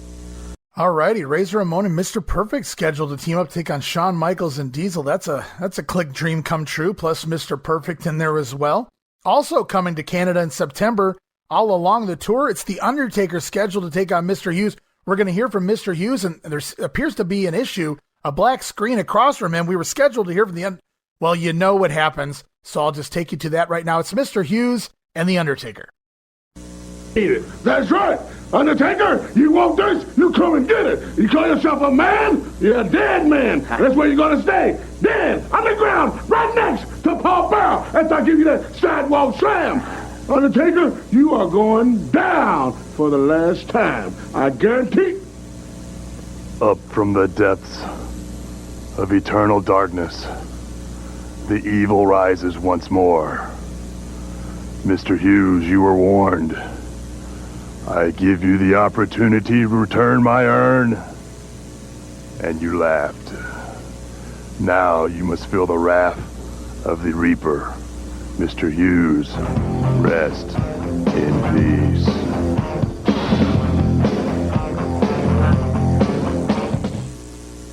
All right, and that promo was joined in progress, out of my control, guys. But we have one more promo, and this is a fun one here. And Razor Ramon scheduled to take on IRS one-on-one in Moncton on September 9th. Let's listen to what they have to say. All right, let's get to my guest right now, Razor Ramon and IRS, Erwin R. Shyster. Erwin R. Shyster, not so long ago, you offered Razor a job. Now does that offer still stand? You know it does, Ray. And Razor, you're a fool for not accepting that offer, because right now you could be making good money with Money Incorporated, shining our shoes, waxing and washing our cars, and doing our toilets. But no, you want to make your money by getting beat up instead. And let me point something out. That could be tax-free money you're making. And in Moncton, you're going to find out you're going to earn your money the hard way, Razor Ramon. Okay, let's rewind a little bit there, rich man, tax man. 3 times you the tag team champion. You great. No denying it. But you want to talk down a man like Razor, huh? Somebody who works with their hands. Yeah, I've done a lot of work with my hands, man. Ooh. Sometimes I've done some bad things. But Chico, I do it for me. I don't work for you, man. I work for the bad guy. And right here in Moncton, you're gonna find out just what the bad guy can do with these hands. You know something, Razor? You remind me of the people in Moncton. Oh, yeah? Because they work too, and just like them, you probably never paid a dime of income tax. And you're gonna find out when you go against IRS, you're gonna pay. Try to collect. Try to collect. All right, we move away from TSN and move on to the WWF SummerSlam Spectacular. 8 o'clock Eastern Sunday night. The SummerSlam Spectacular special 2-hour program on USA, August 22nd, 1993. This was taped this past Monday as part of the Monday Night Raw tapings, August 16th in Poughkeepsie. And we kick things off. It's Jim Ross and Gorilla Monsoon hosting.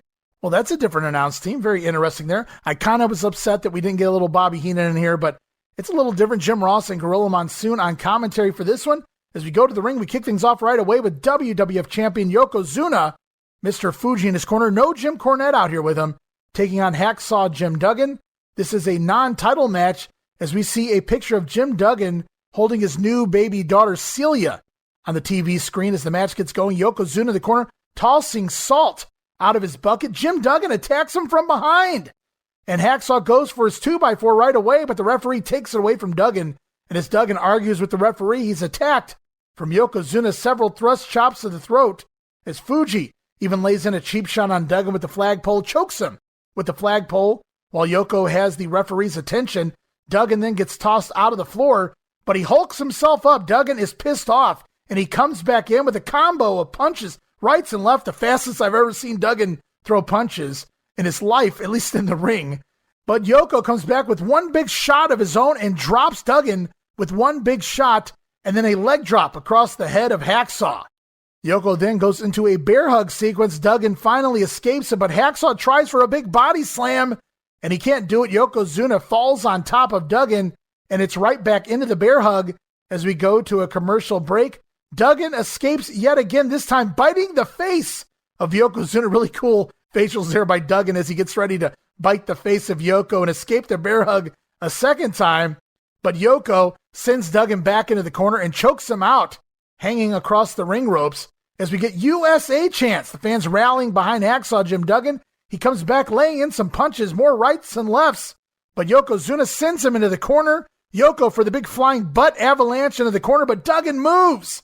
And Hacksaw back on the offense. Again, he fires up, more big punches, one clothesline, two clothesline, a third clothesline is the charm. He drops Yokozuna like he did all those months ago. Hacksaw takes the big Yokozuna off his feet again, and Duggan into the corner for the 3-point stance, but Mr. Fuji trips his leg behind the referee's back, and as Duggan is distracted by Fuji in the corner, Yokozuna from behind with the flying butt avalanche into the corner just smashes Duggan into the corner, and then it's the bonsai drop.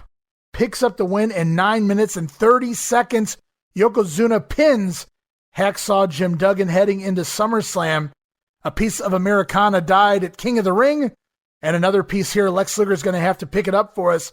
After the match, Yokozuna tries to give Hacksaw a second bonsai drop, much like he did when he took Hacksaw out all those months ago. This time, officials to ringside, they drag Hacksaw out of the ring before any more damage can be done. This marks Hacksaw's final match with the WWF during this near 7-year run. So Hacksaw, this is the last time we see him until he pops up in WCW in just over a year. And post-match backstage as Yokozuna and Mr. Fuji come through the curtain, they're greeted by Jim Cornette, who's waiting for him back there, and Vince McMahon.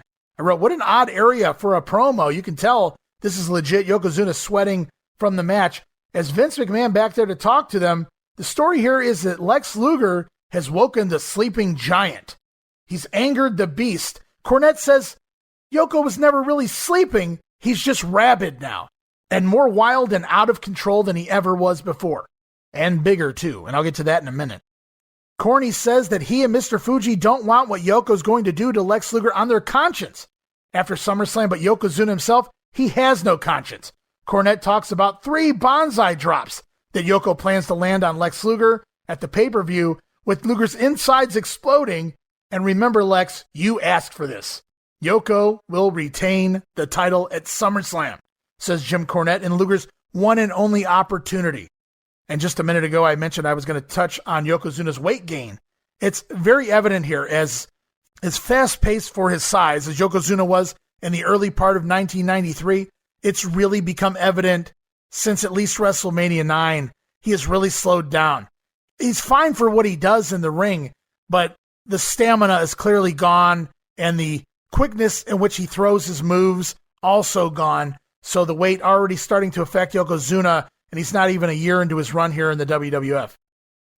The show continues on. We see highlights of the Razor Ramon Ted DiBiase feud before we go back to the ring. It's Blake Beverly headed out to take on Razor Ramon, and it appears Blake has not only ditched his mustache, but also the Beverly brother cape as well. He comes out with cool-looking white tights, though, but he's actually already done with the company here by this point as Blake Beverly. We'll see him a few more weeks on TV, but for all intents and purposes, Blake Beverly already gone from the company. Gorilla Monsoon announces on commentary that Aaron Neville will be at SummerSlam. He asks JR, what will Aaron Neville be doing? That's when JR announces that Aaron Neville's there to sing the national anthem as part of the SummerSlam pay-per-view. As the match gets started, Blake shoves Ramon, which causes Razor to flick his toothpick into the face of Blake Beverly, but Beverly comes back with a couple of nasty slaps across the face of the bad guy. I wrote, awesome. Razor gets hot at Beverly, but Blake bails and Razor chases him around ringside, allowing Beverly to take over with a side headlock in the ring. He uses the hair of Ramon to keep the side headlock attached, but Razor pulls the hair of Beverly to escape. It's tit for tat here, apparently. Or as the Gorilla would say, turnaround is fair play. Razor nails a couple of big right hands, and then the spinning right hand sends Blake Beverly flipping upside down. Great bump there by Mike Enos. Razor charges at Blake, but Blake with a backdrop sends Razor over the top rope and out to the floor, which allows Blake the time to remove a turnbuckle pad, exposing one of these steel buckles in the corner while referee Danny Davis was busy with Ramon. Back inside the ring, Blake Beverly with a nasty-looking hangman's neckbreaker on Razor, and then he whips Razor into that exposed buckle. As the bad guy sells his back, Blake works it over with a backbreaker and then a power slam. The cocky Blake Beverly kneels over Razor Ramon for a cover, but Ramon turns it into a sunset flip for his own near fall. Blake Beverly right back on top as he wipes the bad guy out with a clothesline, and Blake says, "That's it." To mock Razor Ramon, Blake Beverly paintbrushes the face, smacks back and forth across the face of Razor Ramon in the corner as he tries to Irish whip the bad guy into the exposed buckle again, but this time Razor Ramon reverses, and Blake goes hard to the exposed steel and staggers forward right into the Razor's edge as Razor Ramon picks up the win in 6 minutes and 9 seconds. I wrote, nice little win here for Razor Ramon before SummerSlam. This won't be the last time Scott Hall invades a Mike Enos segment, if you get my drift. And for those who don't, see Scott Hall debut, WCW Nitro. As we move on, Lex Luger and the Lex Express still on the go. And then it's off to yet another Jerry Lawler promo with this imposter Elvis Presley in the pink Cadillac as they're outside somewhere. It's supposedly a special edition of the King's Court, says Jerry Lawler, as Jerry is with Elvis here. The King asks E when this Cadillac was made, and Elvis replies, it's a 1959. Lawler says that's kind of funny because Bret Hart's mom was already 70 when this Cadillac was made. Oh my. Lawler asks Elvis how it feels to be impersonated by so many imposters. Elvis says he knows what the King means. Apparently Presley was just out having lunch with his good friend JFK. Jeez. And they were both talking about their former girlfriend, Marilyn Monroe. And apparently Elvis, Marilyn, and JFK, none of them like imposters. Presley asks Lawler how it feels for people like Bret Hart to pretend to be the King. Lawler promises to break Bret Hart in half at SummerSlam, and he will never pretend to be a king again, says Jerry Lawler. Elvis says Bret Hart will have trouble even pretending to be a wrestler after SummerSlam. Wow. And while Lex Luger has this Lex Express, apparently Jerry Lawler has this pink Cadillac as they sail off on their way to SummerSlam. I wrote hokey, but whatever. This was really hokey. I'm sure Lawler was having fun doing this, but there was no heat here. There was no real substance here other than Lawler getting to cut a promo on a pink Cadillac, which is really what this felt like. But that was it. Lawler's big promo heading into SummerSlam. And speaking of promos heading into SummerSlam, in the SummerSlam, right, Bret? In the SummerSlam. That's what I thought. It's time for a Bret Hart promo as he's interviewed by Jim Ross via satellite. Bret Hart says the issue over being King of the Ring was plenty enough, but when Jerry Lawler brought his family in is when he crossed the line. That, my friends, was a no-no. Bret says he can't describe the hatred he has for Jerry Lawler. Then again, Bret can't describe much of anything else. He says the SummerSlam won't be pretty, it won't be fancy. Bret promises mutilation. He promises to mutilate Jerry Lawler. Oh, Jesus. The Hitman says he asked his parents not to watch, not to come down to the SummerSlam, but they want to be there and watch firsthand Bret Hart destroy the King at the SummerSlam. Bret promises that a lot of his family and friends will be there. I wonder if Stubby and Gibby are going to be attending SummerSlam. Anyways, Bret says his family and friends will be there to witness him ending the career of the bogus phony King. Boy, Bret, you really have a way with words. And we get pretty much every line we ever get here from Bret Hart. I was actually waiting for him to talk about knocking Lawler down unconscious street. but it never happens here. Bret Hart headed to take on Jerry Lawler next Monday night in the SummerSlam. Right on. As we head back to the ring, it's Tatanka teaming with the Smoking Guns, 6-man tag team action, taking on the team of Barry Horowitz, the Brooklyn Brawler, and Reno Riggins. Not a bad job guy team there. As Tatanka and the Guns prepare for their 6-man tag at SummerSlam against the Shrinkers and Bam Bam. Here we see Reno and Barry Horowitz. They have cool matching trunks. They're black and neon green. On Reno's, we see dice. On Barry Horowitz, it's hands, the old pat on the back.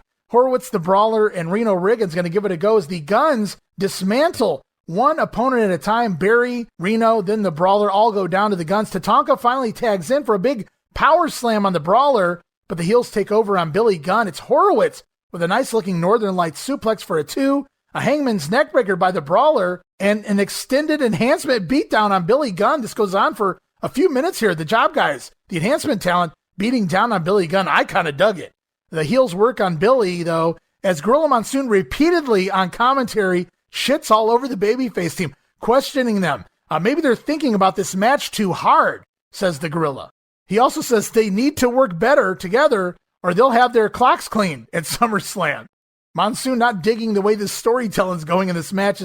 As Billy and Reno collide mid-ring, it looks like Billy Gunn nails a flying forearm of sorts, and he makes the hot tag out to Tatanka, who goes on the warpath as chops aplenty on all 3 of the heels as things break down into a Pier 6 brawl, all 6 men in the ring, as the Guns do their share with the Brawler and Horowitz. Tatanka, with a big backdrop on Reno Riggins, shoots him so high, Riggins actually comes down on his feet and has to take a back bump, and a top rope body block from Tatanka. Interesting. Picks up the win in 7 minutes and 4 seconds.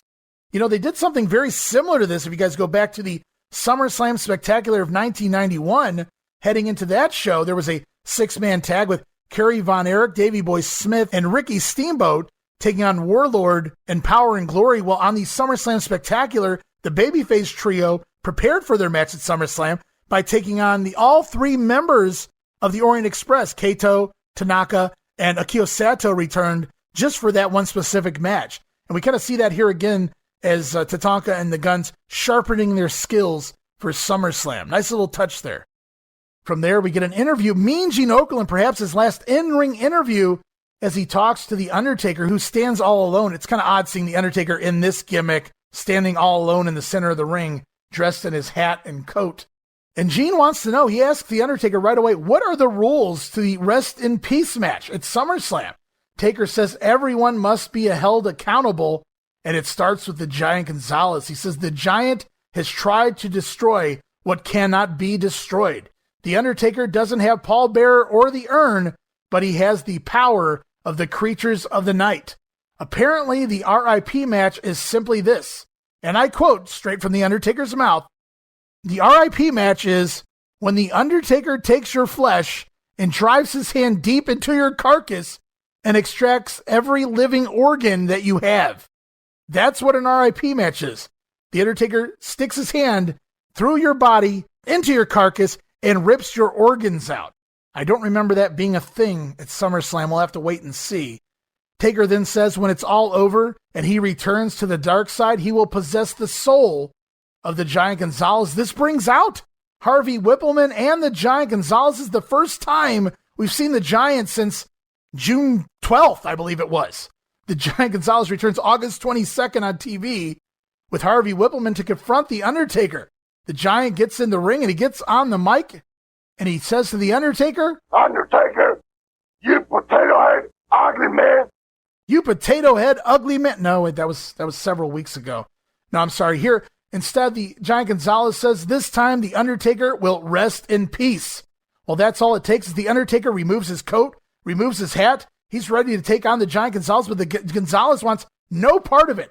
So what was a monster that debuted back at the Royal Rumble? Now just a scared man as the Giant Gonzalez leaves ringside. He throws his hands up. I don't want none of you right now. I'll wait till SummerSlam.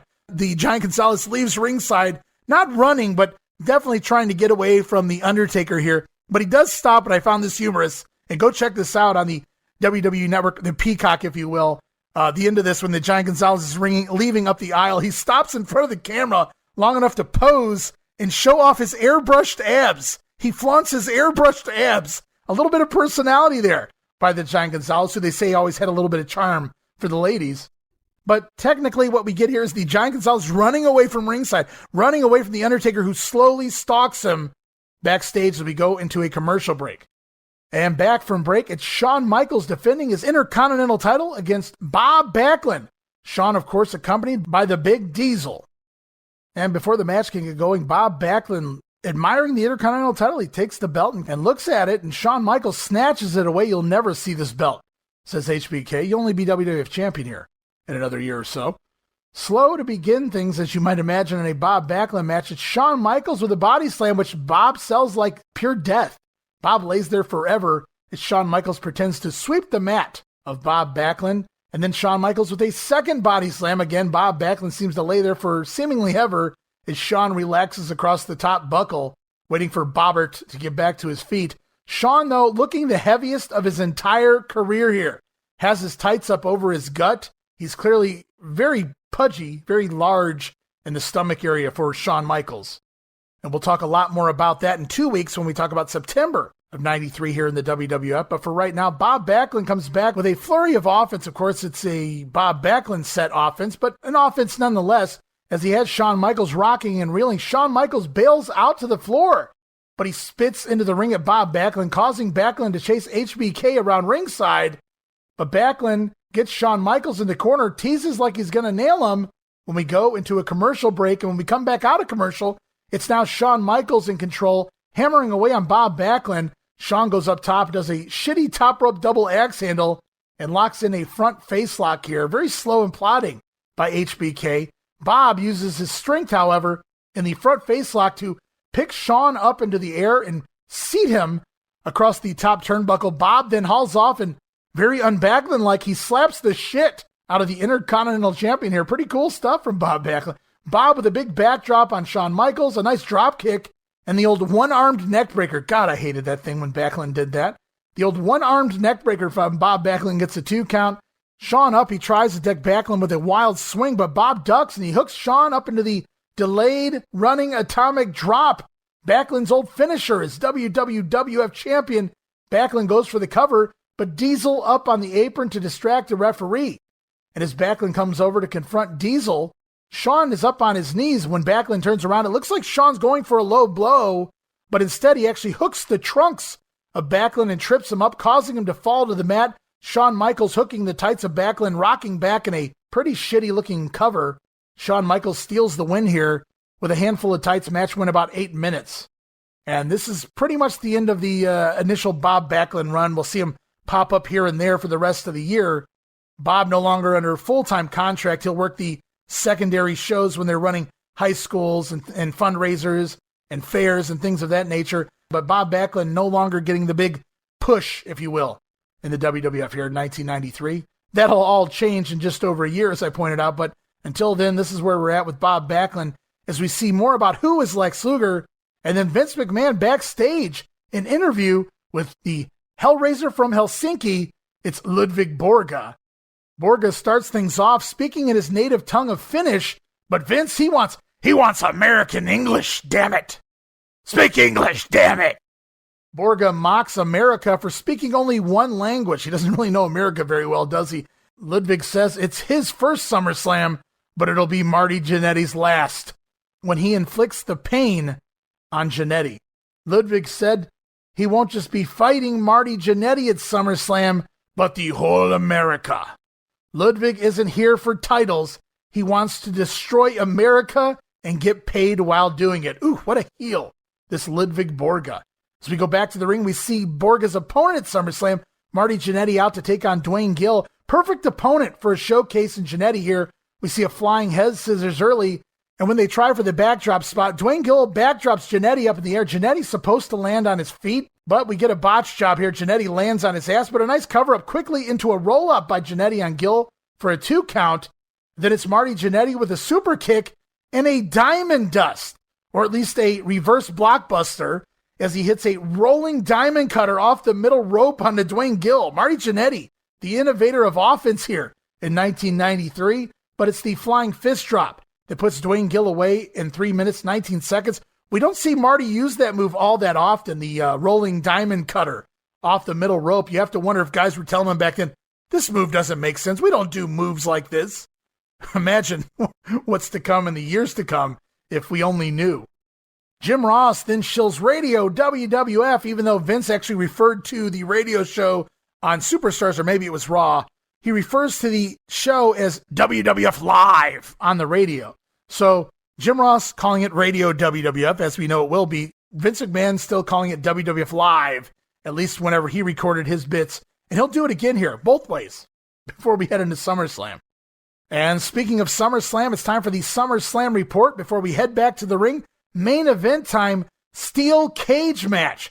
Tag team champions, the Steiner brothers, taking on Money Incorporated. The rules of this match is the cage door, will be locked for the duration of the match. The only way to win is for both partners to escape the cage over the top of the cage, and both feet must be on the floor. Very important there. This also marks Money Incorporated's final title shot against the Steiners as they lock the door behind both teams. And no, there's no padlock. There's no chains involved. It's just a good old sliding lock, a lock that anybody could just reach in or reach out or come down the aisle and slide right open. But we ignore that here, thankfully. As we get going, there's no tags in this match. It's all 4 men in a wild 4-way melee all throughout the match. The Steiners dominating early, but IRS tries to escape while they're double-teaming DiBiase. So they go to stop IRS, and then it's Irwin's turn for the beatdown while DiBiase tries to escape. This turns back into a 4-way brawl as the Steiners take over on offense. It's the Steiners' turn to climb out of the match, but Money Incorporated attack both men, and it's right back to square one. And again, it's Money Incorporated reversing the roles. They're both trying to climb out at the same time when the Steiners are stopped. In fact, Scotty Steiner rips down the trunks of Ted DiBiase to expose his bare ass during the match here. IRS gets crotched across the top rope, but Rick winds up crotching Ted DiBiase on the top of the cage. And then IRS continues to climb, and he too gets crotched across the top of the cage. Lots of crotching going on here early in the match. DiBiase suplexes Scotty back in off the top of the cage, but don't worry, DiBiase actually climbs down the ropes with Scotty in a suplex position and then suplexes him right on the mat. So very safe there from Ted DiBiase on Scott Steiner. It started on the top of the cage, and it finished like a typical vertical suplex. On commentary, Gorilla Monsoon having a field day, shitting on everyone's quote-unquote strategy here. He thinks they should all be trying to climb all the time during this match. Gorilla Monsoon not a fan again of the strategy in this match, much like the 6-man tag earlier. Gorilla having no problem letting people know how he feels about the current state of the business. Remember when I said DiBiase kindly suplexed Scotty off the top of the cage? Well, Irwin superplexed Scotty off the top of the cage. Yeah, that's right. Irwin R. Shyster with a superplex off the top rope. Scotty sitting on the top of the cage. Nice spot. I wrote, now that's how you do it. I can't believe I'm saying that Mike Rotunda did a move better than Ted DiBiase. Though you got to remember DiBiase's had those back issues in recent months as well. So it's IRS superplexing Scott Steiner off the top of the cage as we head into a commercial break. And back from break, Money Incorporated both scaling the cage side by side, but the Steiners prevent them from exiting as Scott Steiner goes to the outside of the cage himself. But he winds up getting choked with his head pulled in between the rungs of the cage. Scott Steiner gets choked out and brought back in the hard way over the top. Rick Steiner now, he too on the top of the cage, but Ted DiBiase teases a pile driver on Rick Steiner off the top rope. You just knew that wasn't going to happen. No, they think the wiser and they climb on down to continue the match. We see Irish whips from both sides, and Rick Steiner collides with Ted DiBiase. Both guys go down, allowing both Scott Steiner and IRS to escape the cage. Both Scott Steiner and IRS out of the ring. 1 and 1 are out. That leaves just Rick and DiBiase in the ring, or does it? Rick Steiner is up first, and he begins to make the climb as DiBiase's down, so IRS climbs back into the match. And that's when we learn on commentary that IRS is now officially part of the match again, which means that elimination or that exit no longer counts. Both guys must be out of the ring at the same time for their exits to count. Therefore, IRS back into the match.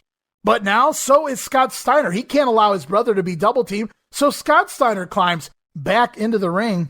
Or no, he doesn't. Scotty stops at the top of the cage. Scott Steiner, he's balancing. Scotty Steiner standing on the top of the cage. What's he going to do? And it's just a double axe handle. Scott Steiner double axe handle off the top of the cage onto IRS. All 4 guys back inside, so we're back to the beginning. With the Steiners trying to escape again, DiBiase grabs Rick by the headgear and chokes him out as we head into a second commercial break. Back from break, Scott Steiner has escaped the cage for a second time during the commercial, but the Money Incorporated are double teaming Rick, so again, Scott Steiner climbs back into the ring for a second time in this match. And now it's IRS's turn to climb out, but again, IRS climbs back into the ring after DiBiase gets crotched on the top of the cage. Irwin tries to yank DiBiase out, but the Steiners are pulling on DiBiase from the inside, and we wind up with all four guys back into the ring and back to square one yet again. But it's finally Rick Steiner for the first time in the match. He escapes the cage. Rick Steiner climbs out as Scott is on his own, but Rick won't drop down. He's still on the outside of the cage.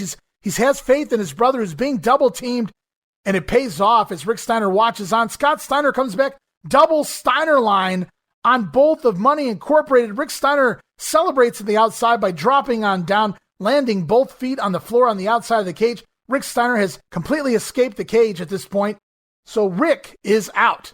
As in the ring, DiBiase and Scott Steiner fight on the top rope. Ted DiBiase wins the battle, and the $1 Million Man now escapes the cage as well. So we got Rick Steiner and Ted DiBiase on the outside of the cage. It's Irwin and Scott Steiner still in the ring. IRS begins to climb over the top rope on the opposite side of where Rick Steiner and DiBiase are. But Rick Steiner runs around ringside and gets underneath IRS as IRS is climbing down the cage on the outside. Rick Steiner sticks his head between the legs of IRS. He's holding IRS up. He's keeping him from climbing down the cage. Cool spot there from Rick Steiner to prevent IRS from climbing out. DiBiase sees what's going on, and he runs around to stop Rick Steiner. Some body shots, some body blows by Ted DiBiase on Rick Steiner, who won't relent. He won't release IRS. He's keeping IRS in the air as Scott Steiner climbs down behind DiBiase, and Scott Steiner, yes, he drops down off the cage. These Steiner brothers have successfully exited the ring. They have won the steel cage match. They retain the titles, and Money Incorporated is irate. DiBiase is in disbelief as the Steiner brothers pick up the win here. 18 minutes shown on TV. The match had to win at least 20 minutes total here. Unbelievable for TV, and really the first steel cage match I can think of on free TV since maybe Saturday night's Main Event. And I thought the ending itself, the finish of the match, was pretty creative, very different for the time, and for what it was good. You never get a cage match on TV, so this was pretty damn cool just to see the cage, this happening on television. And since we can't have blood here in the WWF, they used the climbing in and out for the storytelling, which made sense, but it got a little redundant by the end, so I'm kind of glad we ended this when we ended this. But it didn't really feel like 20 minutes to me, so good job here. Nevertheless, this was different. Nice change of pace. Definitive winners now as Money Incorporated as a team finishes up here. This is their final night as a team, at least on TV. And even though they had a shitty lock for the cage, I'm so glad the door stayed locked. It wasn't in play during the match. We didn't get shenanigans. It was over the top like they promised. Everything worked out the way it did, and the Steiners come out still tag team champions. Good stuff. Not exactly a superb wrestling match by any means, but they told the story, and believe it or not, guys, they used psychology. The entire point was to escape the cage. Well, that's what these guys tried to do, rather than do a bunch of flips. But I digress. And we close out the SummerSlam Spectacular one more time with Men on a Mission and Rappin' Randy talking about Lex Luger and the Lex Express. We move on to Monday Night Raw, which is actually just a watered-down 60-minute version of the SummerSlam Spectacular. The Spectacular ran 2 hours on Sunday night, here 1 hour on Monday night. All we see here is really all you need. It's Hacksaw and Yokozuna and the steel cage match once more, and the promos from Jerry Lawler, Bret Hart, and the Lex Luger promo. As we move on to SummerSlam weekend in WWF Superstars, August 28th, taped July 26th in Utica. It's Vince McMahon, a red, white, and blue Randy Savage, and Jerry the King Lawler. We go straight to the ring for the 1-2-3 Kid taking on the Brooklyn Brawler. Spin kick early connects, but when the Kid tries to backflip off the back of the neck of the Brawler, when the Kid lands on his feet, he's met with the clothesline, and Brawler takes over as we get an insert promo from IRS talking about the Kid's demise at SummerSlam. Brawler rips his own shirt off and takes over, hits a nice neck breaker on the Kid, but the Brawler goes to the top rope, very un-Brawler-like, as the Kid kips up. He was playing possum, by God! As the Kid kips up and slams the brawler off the top rope into the middle of the ring, and then snapmares him into position for the leg drop off the top rope. Kind of odd seeing the Kid do a snapmare to set up the finisher, but the Kid gets the win in just 1 minute, 57 seconds as he heads to SummerSlam and IRS. And it's off to face over on the Peacock. It's all about SummerSlam as we hear from Razor Ramon and Ted DiBiase. And then WWF returning to Madison Square Garden on September 25th in New York. We hear from Razor Ramon and Mr. Hughes. They're scheduled at this point to go one-on-one. All right, ladies and gentlemen, 4 weeks from tonight, Mr. Hughes standing by with the Urn and Harvey Whippleman. Mr. Hughes is going to be squaring off against Razor Ramon. Harvey Whippleman, what do you got in your mind? What have I got in my mind? A whole lot more than a lot of these people in the New York area would be able to comprehend. But Razor Ramon, this is going to be the debut of Mr. Hughes in Madison Square Garden. I've got the date circled on my calendar. Saturday night, September 25th. 1 month from tonight, 4 weeks away. Razor Ramon, this is going to be a big defeat for you. It's not going to be a wrestling match. It's going to be a fight. Mr. Hughes is training hard. You're eating tacos and burritos and everything, and this man's eating collard greens and pork chops and black-eyed peas. He's getting ready for you. He's going to bash you upside the head with his urn that belongs to him and walk out the garden with it, man. Start spreading the news. The bad guy coming back to MSG. And that ain't no Chinese food additive, Chico. Madison Square Garden. Big time. Yeah, Mr. Hughes gonna be your first time there.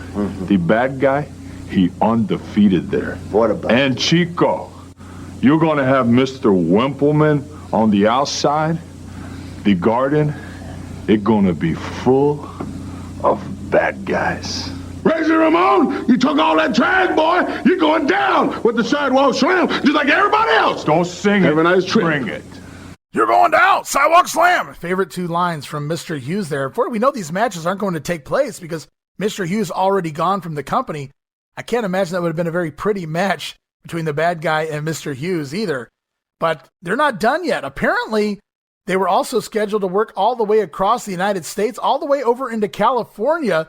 Thank you to Howie D, as we hear it once again from Harvey Whippleman, Mr. Hughes, and Razor Ramon as they talk about their upcoming matches in Cali. Joining us face to face this week, welcome back to the great state of California, Razor Ramon. I know you're ready for this one. Your opponent is going to be the big man, Mr. Hughes, standing by with his obnoxious and sometimes very vocal, vociferous, call him what you may, Harvey Whippleman. What's the game plan, Harv? Oh, it's very simple. We're very proud to be part of the World Wrestling Federation Supercards, even if they take place in California, a place me and Mr. Hughes don't like very much. But you know, on these Supercards, there's 3 championship matches in this California.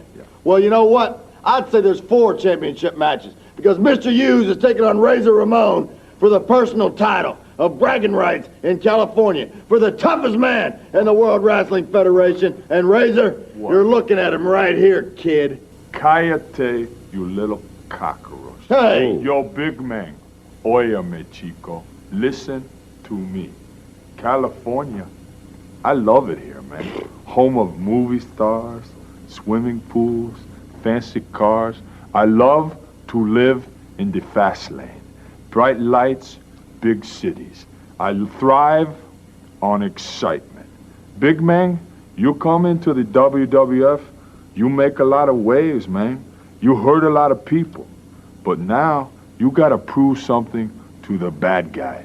That's right. I don't think you can. I'm going to prove something to you, boy. I'm going to beat you up, and I'm going to put that sidewalk slam on you. Razor Ramon, you're going down. Sidewalk slam, you're going down. Mr. Hughes knows how to cut a promo. I want to go back to the New York one real quick, too, before we move on. Harvey Whippleman, during that promo, he tells Razor that he's eating a bunch of tacos and burritos. Never mind the fact that the Razor character is Cuban and not Mexican. Let's move over to Harvey talking about what Mr. Hughes has been eating. He's been eating collard greens and black-eyed peas. Really disappointed that Harvey didn't drop the old chitlin bomb there, and instead he went with pork chops. But once again, I digress. As the show goes on, it's the Heavenly Bodies with Jim Cornette in their corner taking on Tony Roy and Jason Headings. And we get an insert promo from the Steiner brothers here in the match. It's Tom Pritchard with a sit-out powerbomb on Roy. Jimmy Del Rey actually holds Roy at one point while Jim Cornette berates him on the floor. Fun stuff there by Jimmy Cornette. Back in the ring, Tom Pritchard busts out an enziguri, and then it's the double flapjack and Jimmy Del Rey off the top with the moonsault body press on Headings. Bodies get the win 2 minutes and 1 second heading into SummerSlam. Speaking of SummerSlam, it's that time SummerSlam report. Bret Hart in a promo says he will chop the head off of Jerry Lawler. We also hear from Harvey Whippleman and the Giant Gonzalez, as well as Razor Ramon, about their respective matches at the pay-per-view. And then we see in syndication, for the first time in syndication, it's the Lex Luger music video, I'll Be Your Hero.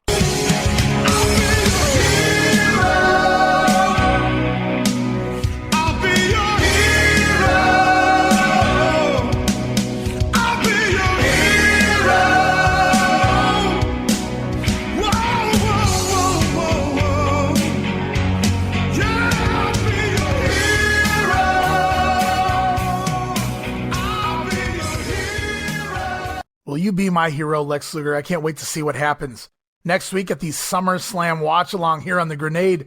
But for right now, we go back to the ring. It's Ludwig Borga, scheduled to take on Virgil, of all people. This was actually only taped back on August 17th, unlike the rest of the show, because we're all out of Borga matches from the earlier tapings.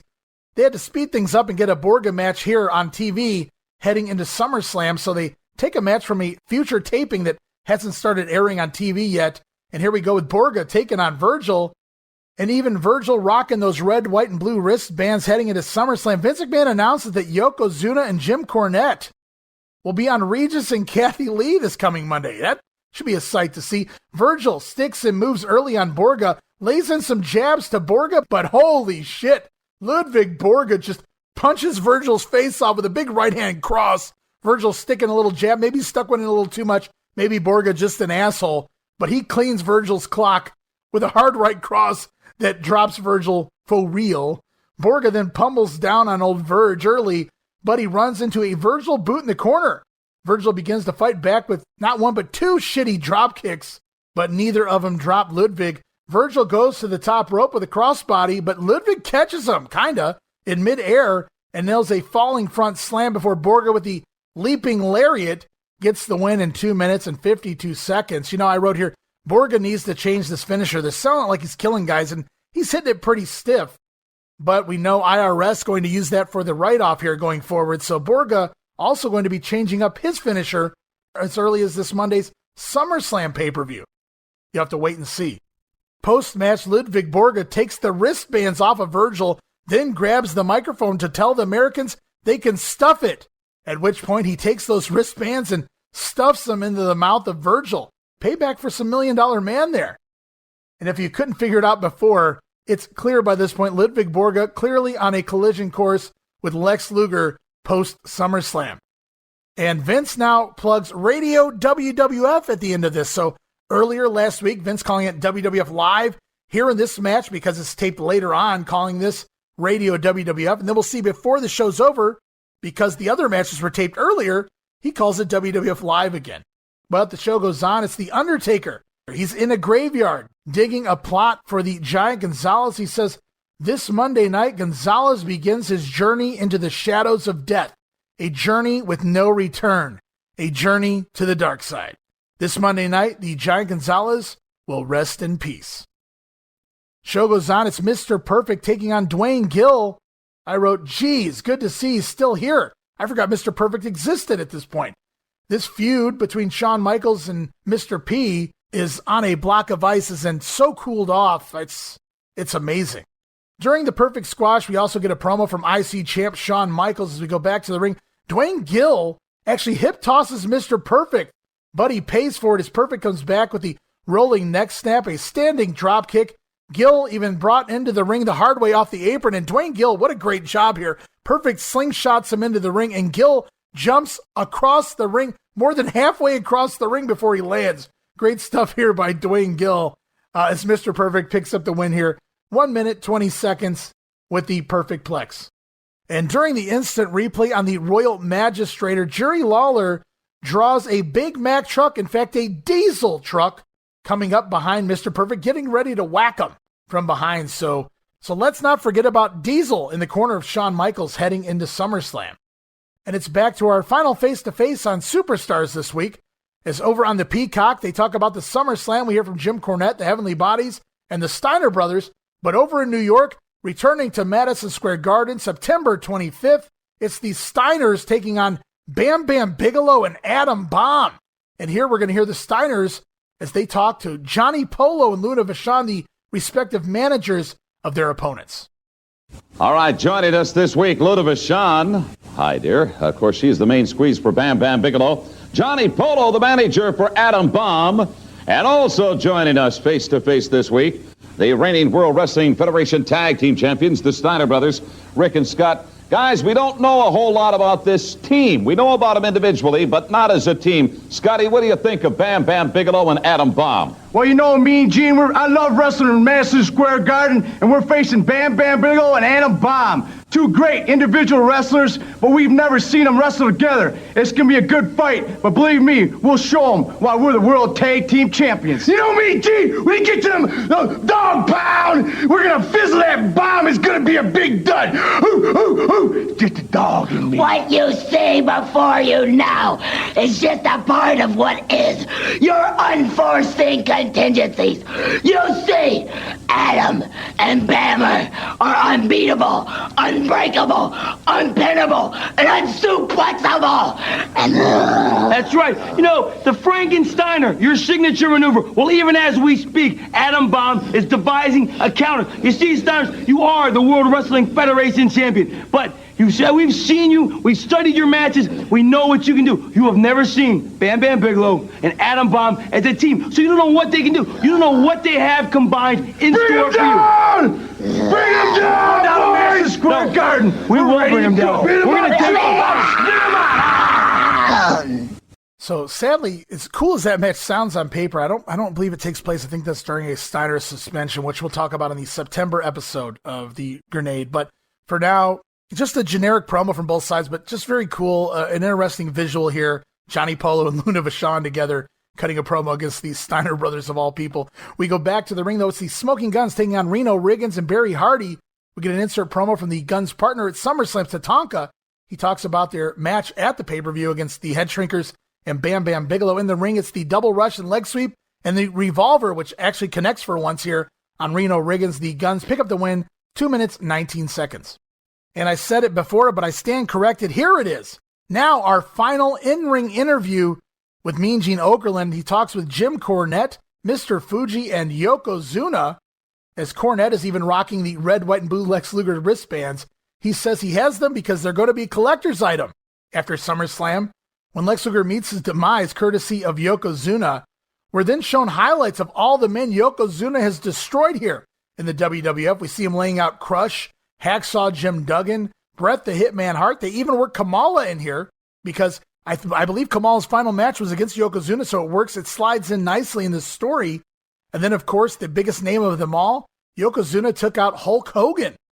And all of this upsets the Macho Man. It's the Macho Man leaving the broadcast booth and making his way to the ring. And all of his star-spangled red, white, and blue gear, the Macho Man is upset. He confronts Yokozuna.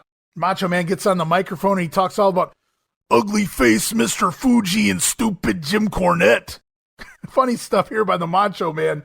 He says that some of Yokozuna's countrymen may support Yoko, but Lex Luger is entering the ring with the admiration of millions of fans across the entire United States as part of the Call to Action campaign. Savage says Lex enters with the hopes and dreams of people who dare to excel. Reach out and grab that brass ring, aha! But more importantly, it's not what Lex Luger comes to SummerSlam with, it's what he's going to be leaving SummerSlam with, and that will be the WWF title. As Savage starts a USA chant with the fans, all of the babyface wrestlers begin appearing in the aisle, in the crowd. They all work their way to ringside. It's great names like the Smoking Guns and Men on a Mission and Oscar and the Bushwhackers and Virgil, of all people. What great names we see making their way through the crowd. Even Tatanka out there coming down with these guys. And all of them waving mini American flags. I wrote, where the hell's Jacques and Raymond? How come when they do it, it's a heel move, but when everybody else does it, it's supporting USA? I think the Rougeau brother, we know Raymond's a baby face. He's an announcer. He should be out here at the very least waving the old American flag. I'd have popped for it. And as we get to ringside, we see other names have come down the aisle. It's the 1-2-3 Kid, Marty Jannetty, the Steiner brothers, even Razor Ramon waving a little mini flag here, the bad guy. Big time baby face at this point. And as we go off the air, we hear giant chants of USA, all the baby faces waving those American flags. The Star-Spangled Banner begins to play. Yokozuna can't take it. He's covering his ears. Yokozuna, corny, even covering the ears of Yokozuna as he looks like he's almost in tears. He can't stand the chants of USA. As the show goes off the air, it's the last thing we see on Superstars before the SummerSlam pay-per-view. I wrote a few notes here. I wrote, here's Randy Savage cutting Lex Luger's final promo for him. And other than that, not a lot on the show, just fodder to get to the pay-per-view. But the final segment here with Yoko and Savage, it was a nice change of pace. Something different gets Savage involved in the story as well, as we know he'll be at ringside for the Lex Luger match. And it's still odd they never use Luger on TV to sell this pay-per-view in any angles leading in. Nothing more than that contract signing. Lex Luger hasn't been on TV barely at all outside of those Who is Lex Luger videos. But I will say this, you can't sell something any harder than having nearly every baby face on your roster come to ringside and support waving the flags. The only guys missing here were The Undertaker, which makes all the sense in the world. Bret Hart, he's Canadian, and I guess he's above this. But there's a third guy also missing here as I looked over, and I thought to myself, wait a minute, where's Mr. Perfect? And at that point, I had to rewind the video, go back to the Mr. Perfect squash from earlier, and lo and behold, Mr. Perfect not even rocking the red, white, and blue wristbands. No support. So maybe still some ill will for Mr. Perfect about what Lex Luger did to him, knocking him out at the end of the WrestleMania 9 match, which should have told Luger something going into WrestleMania 10 when Perfect screws him there again. Mr. Perfect not selling this. I wonder if he just said, no, I don't want to be part of the story. If this was really done because of his recent feud with Lex Luger, because how quickly we forget things. Look how quickly Razor and the Kid have become friends. But Mr. Perfect definitely not in support of Lex Luger nor the Call to Action campaign. Interesting. Never noticed that before. We move on to WWF Mania for August 28th. It's Todd Pettengill and the Macho Man. No exclusive this week, though we do hear from Jim Ross as he talks about Radio WWF. We hear from Yokozuna and Jim Cornette.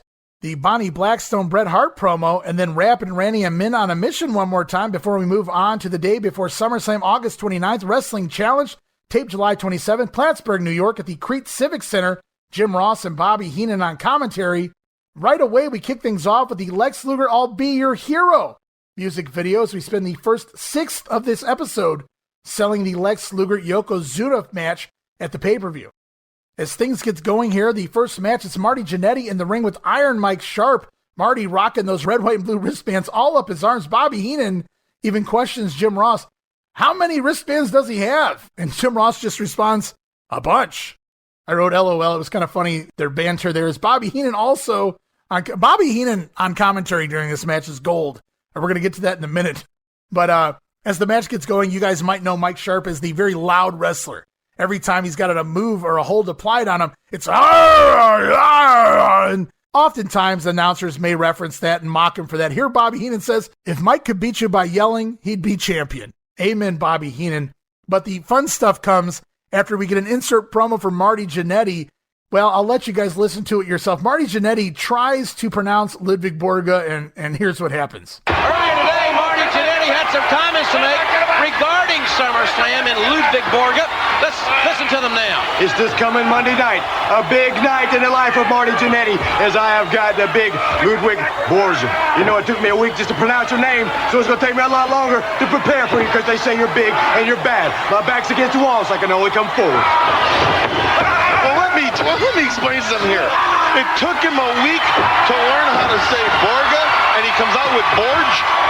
Now, obviously, this hayseed, this Oklahoma guy here, this Jannetty, he's from Georgia. Same thing, it's a suburb, close enough. Should have gone to school and learned how to say Borga, Borgia. Well, I guess after you had your teeth rattled as many times as he has, you can't talk too well. Well, everybody can't go to Beverly Hills High, Brain. That's right, thank goodness. 90210, by the way, it's a zip there, if you want to write me. Give me that gold card you have in your wall. Can I use that for the weekend? No, you can't use it for the weekend. All right, there's more here coming in a second, but I want to pick apart the first half of the commentary here. Oh my God, it's great stuff. That's the fourth or fifth time I've heard this, and I still pop every time Bobby Heenan's line. He had a week to say Borga, and he comes out with Borge. It's great stuff, and that's exactly what I was thinking. I was initially grabbing this soundbite for the Marty Jannetty promo because I thought that was funny enough. But then I heard what Bobby had to say, and he just blew the roof off of it for me. In fact, he continues on later in the match. Here's more Jim Ross and Bobby Heenan. I don't think Jannetty's going to fall for that. He's not as strong as Iron Mike.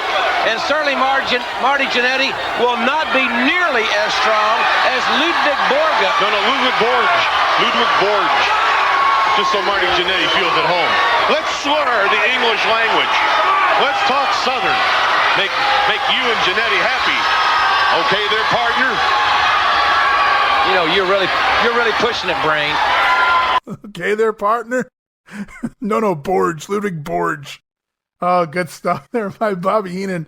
Marty Jannetty gave him some stuff to work with there. Bobby did not disappoint as Jannetty picks up the win here over Iron Mike Sharp. Flying fist drop, 3 minutes and 53 seconds. If you're wondering how we got all that out of the commentary, a longer than average squash match there. Before we head to face, first we're headed back to Madison Square Garden, the New York market, September 25th. It's Mr. Perfect scheduled to take on Diesel. Also, Shawn Michaels scheduled at this point to defend the Intercontinental title against the 1-2-3 Kid. Interesting there. We're going to hear from HBK Diesel and Mr. Perfect right now. Joining us face to face right now, Mr. Perfect. Welcome back to the Big Apple. Also joining us, Intercontinental Champion Shawn Michaels. You're going to have a busy evening Monday in Detroit. Mr. Michaels, your man behind you, Diesel, there, vowed that he would never interfere. What about that six-man elimination? Did he not come from behind and hit Mr. Perfect? Well, Gene, he was part of the match, so technically, no, he did not interfere. He just went in there, finished it, and won the match. Cheap shot, right? Just a cheap shot. Oh, cheap shot. Hey, all I know is what a pleasure it was to put my palm on your chest and watch you count it out. 1, 2, 3. Same pleasure I had when I had Shawn Michaels in the Perfect Plex and defeated him 1, 2, 3. Well, now it comes down to you and me, Diesel. We're going to find out face to face just how really tough you are. I know you can do some damage if you get your hands around somebody's neck, but you remember this, you can't hit a moving target. Diesel, what's your game plan going into this one against this great veteran? Hey, I've got to give it to Perfect. He's been a heck of a champion, but his day's come and gone because when he steps in the ring with a 6'10", 330-pound mountain of a man, 1, 2, 3 will happen again. Hey, speaking of 1, 2, 3, Shawn Michaels, does that ring a bell? 1, 2, 3, the 1, 2, 3 Kid. That little punk, Shawn Michaels is just going to do one thing. Reverse it, call him 3, 2, 1, and turn him into nothing but a big I hope he fat beats you, zero. Michaels. Not a chance. You couldn't do it. He won't do it. What a cool match there that would have been between Shawn Michaels and the Kid. Of course, things happen between now and then, which, again, we'll touch on in the September episode. But coming to the Garden right now, Mr. Perfect and Diesel scheduled to go one-on-one. Also, out in California, more tag team title defenses by the Steiner brothers as they're continued to schedule to take on Bam Bam Bigelow and Adam Bomb as a tag team. And here's another Steiner brothers promo as they talk with Luna Vachon and Johnny Polo. All right, joining me face to face right now, Luna Vachon, the main squeeze for Bam Bam Bigelow. Johnny Polo, manager for Adam Bomb. Manager extraordinaire, Gene. Very good. You have an agent? No, just kidding. I don't need one, Gene. Also joining us, the current reigning World Wrestling Federation Tag Team Champions, Rick and Scott, the Steiner brothers. Now, we know you've got a big one coming up at Monday night in SummerSlam, but potentially you're going to have a title defense here against a couple of great ones. We don't know about them as a team, but certainly as individuals, Bomb and Bam Bam are good. That's right, Mean Gene, but no better place to wrestle them in California. You know, two great individual wrestlers, but we never seen them as a team. But believe me, when we step in the ring, we'll show them why we're the World Tag Team Champions. You know, Gene, it's a Bammer and it's a Bomber. When you guys step into the dog park, California, we're going to chew you up and spit you out. Listen, Steiners, if you were any more articulate, you'd be able to bark, which is what you're doing. Gee, Steiners, I know. If you can lock your hands around any man's midsection, you can suplex him. The only thing is, what are you going to do when they get up and laugh in your face? You see, I have devised... We have devised a strategy to win the World Wrestling Federation Tag Team You belt. see what you have here is unpredictable, unbreakable tag team. California is not the promised land, Steiners. And the Bammer and the Bummers you go will take your titles there. You're crazy! Are you crazy enough? You're crazy and you're crazy enough. The Bammer and the Bomber coming for the tag team titles there in California against the Steiner brothers all throughout September, early October, supposedly. As we go back to an Undertaker promo, it's the Graveyard promo yet again. And back to the ring, Mr. Hughes with the Urn and Harvey Whippleman taking on Dan Dubiel.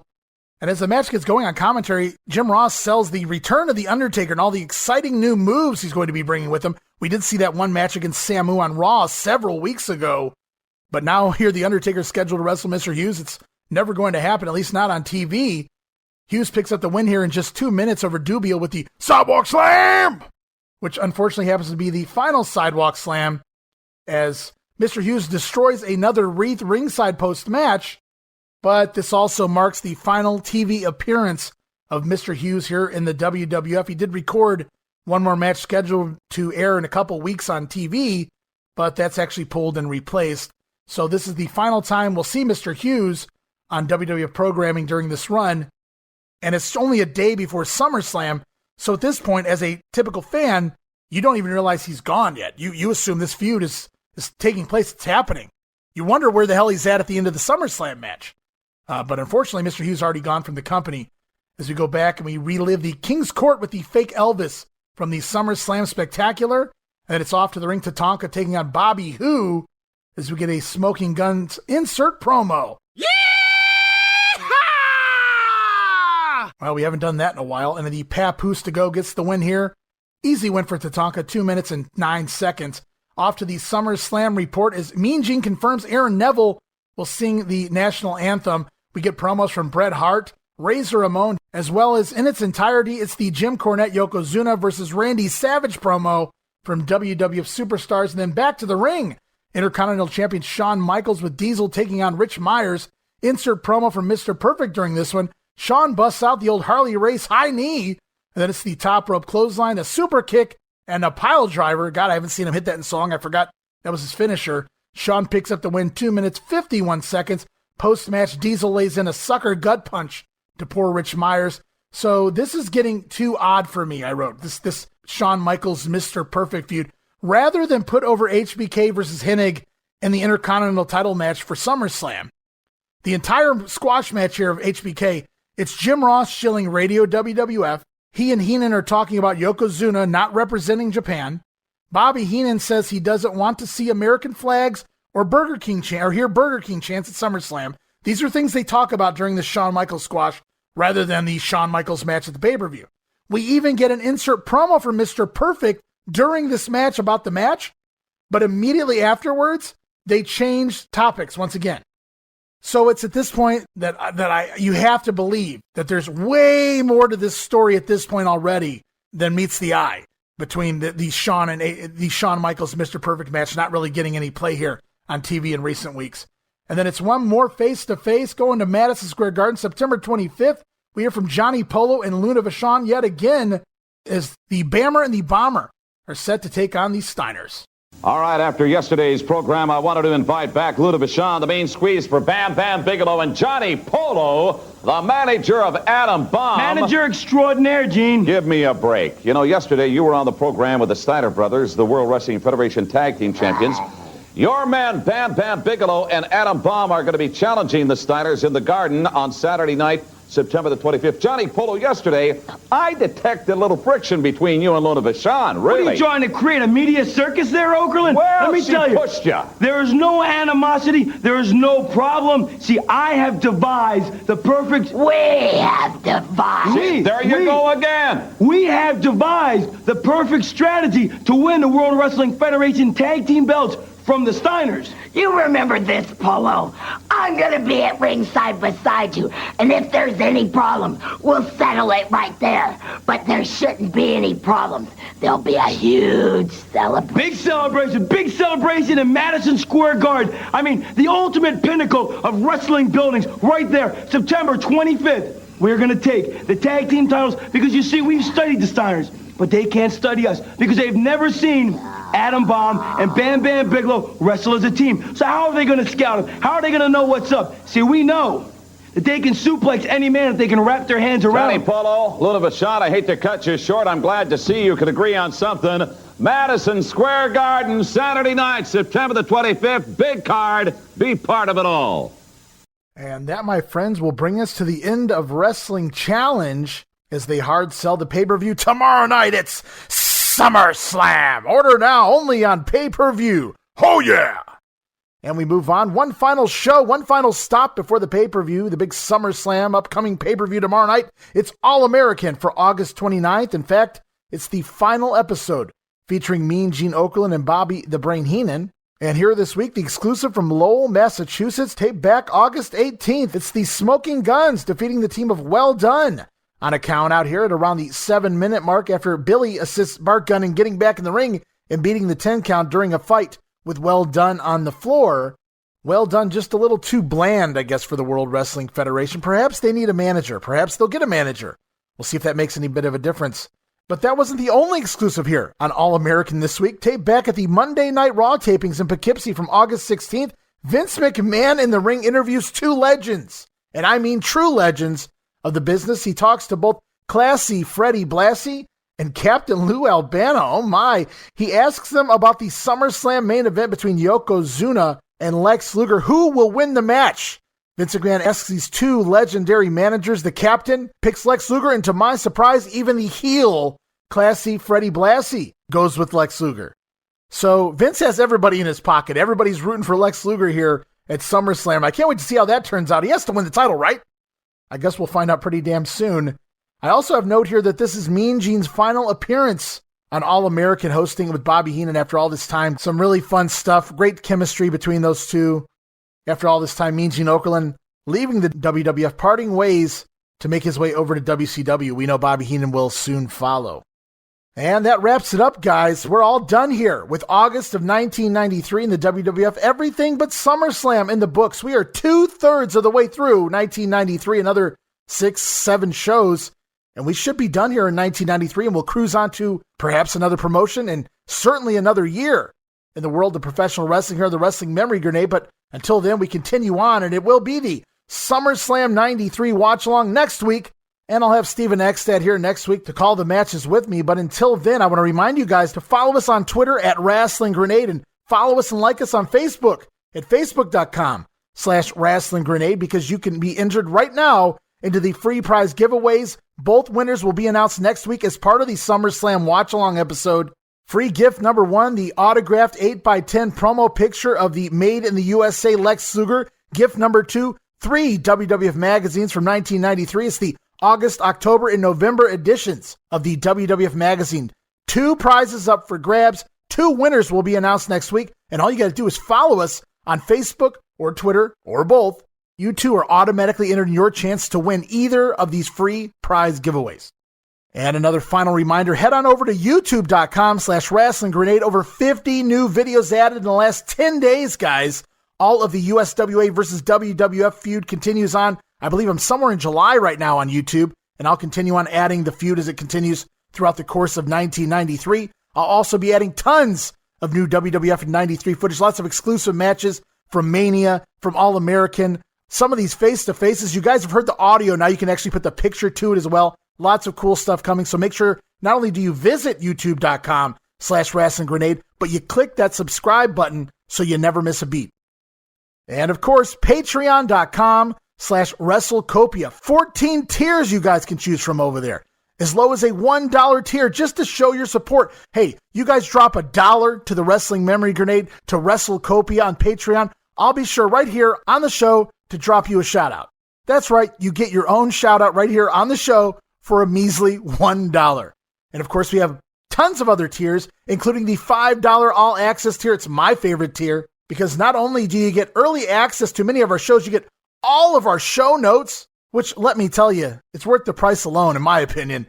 And then you get all the exclusive watch-alongs, the exclusive Patreon watch-along series covering all sorts of Coliseum home videos, the WWF and WCW pay-per-views over the course of the Monday Night War era. It's a great complimentary piece to our sister show, Monday Warfare, The Battles Within. I should make note, head on over to your favorite podcast streaming app or WrestleCopia.com. We've got new episodes of Monday Warfare up and running right now and more to come. We've already got several in the books. I'm editing them. They'll be up shortly, dropping weekly once again. Monday Warfare, The Battles Within, as we talk all about the history of the Monday Night War, Monday Night Raw versus Nitro, as we analyze and dissect each and every episode of the TV going up against one another. And we also discuss all of the backstage politics and news, and of course those pesky ratings that came into play. And it's a great time to pick the show up over there at Monday Warfare, guys. Why? Because we're just getting into the NWO. Scott Hall has just made his WCW debut. And over on the WWF, things are getting a little more crazy. Goldust doing a little mouth-to-mouth to Ahmed Johnson. We're heading to the King of the Ring, where Austin 316 is coined. Big times there in 1996 in the WWF and WCW.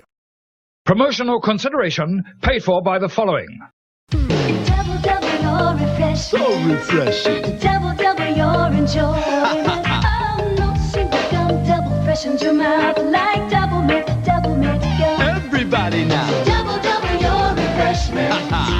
Double, double your delight. Oh, no single gum, double freshens your mouth like double fresh, double good. Come on and double it. Double mint gum. There's no single gum like it. Wendy, how's dinner coming? Dad, it's going to be another 20 minutes. There are times you're so hungry. I'm going to go for a walk.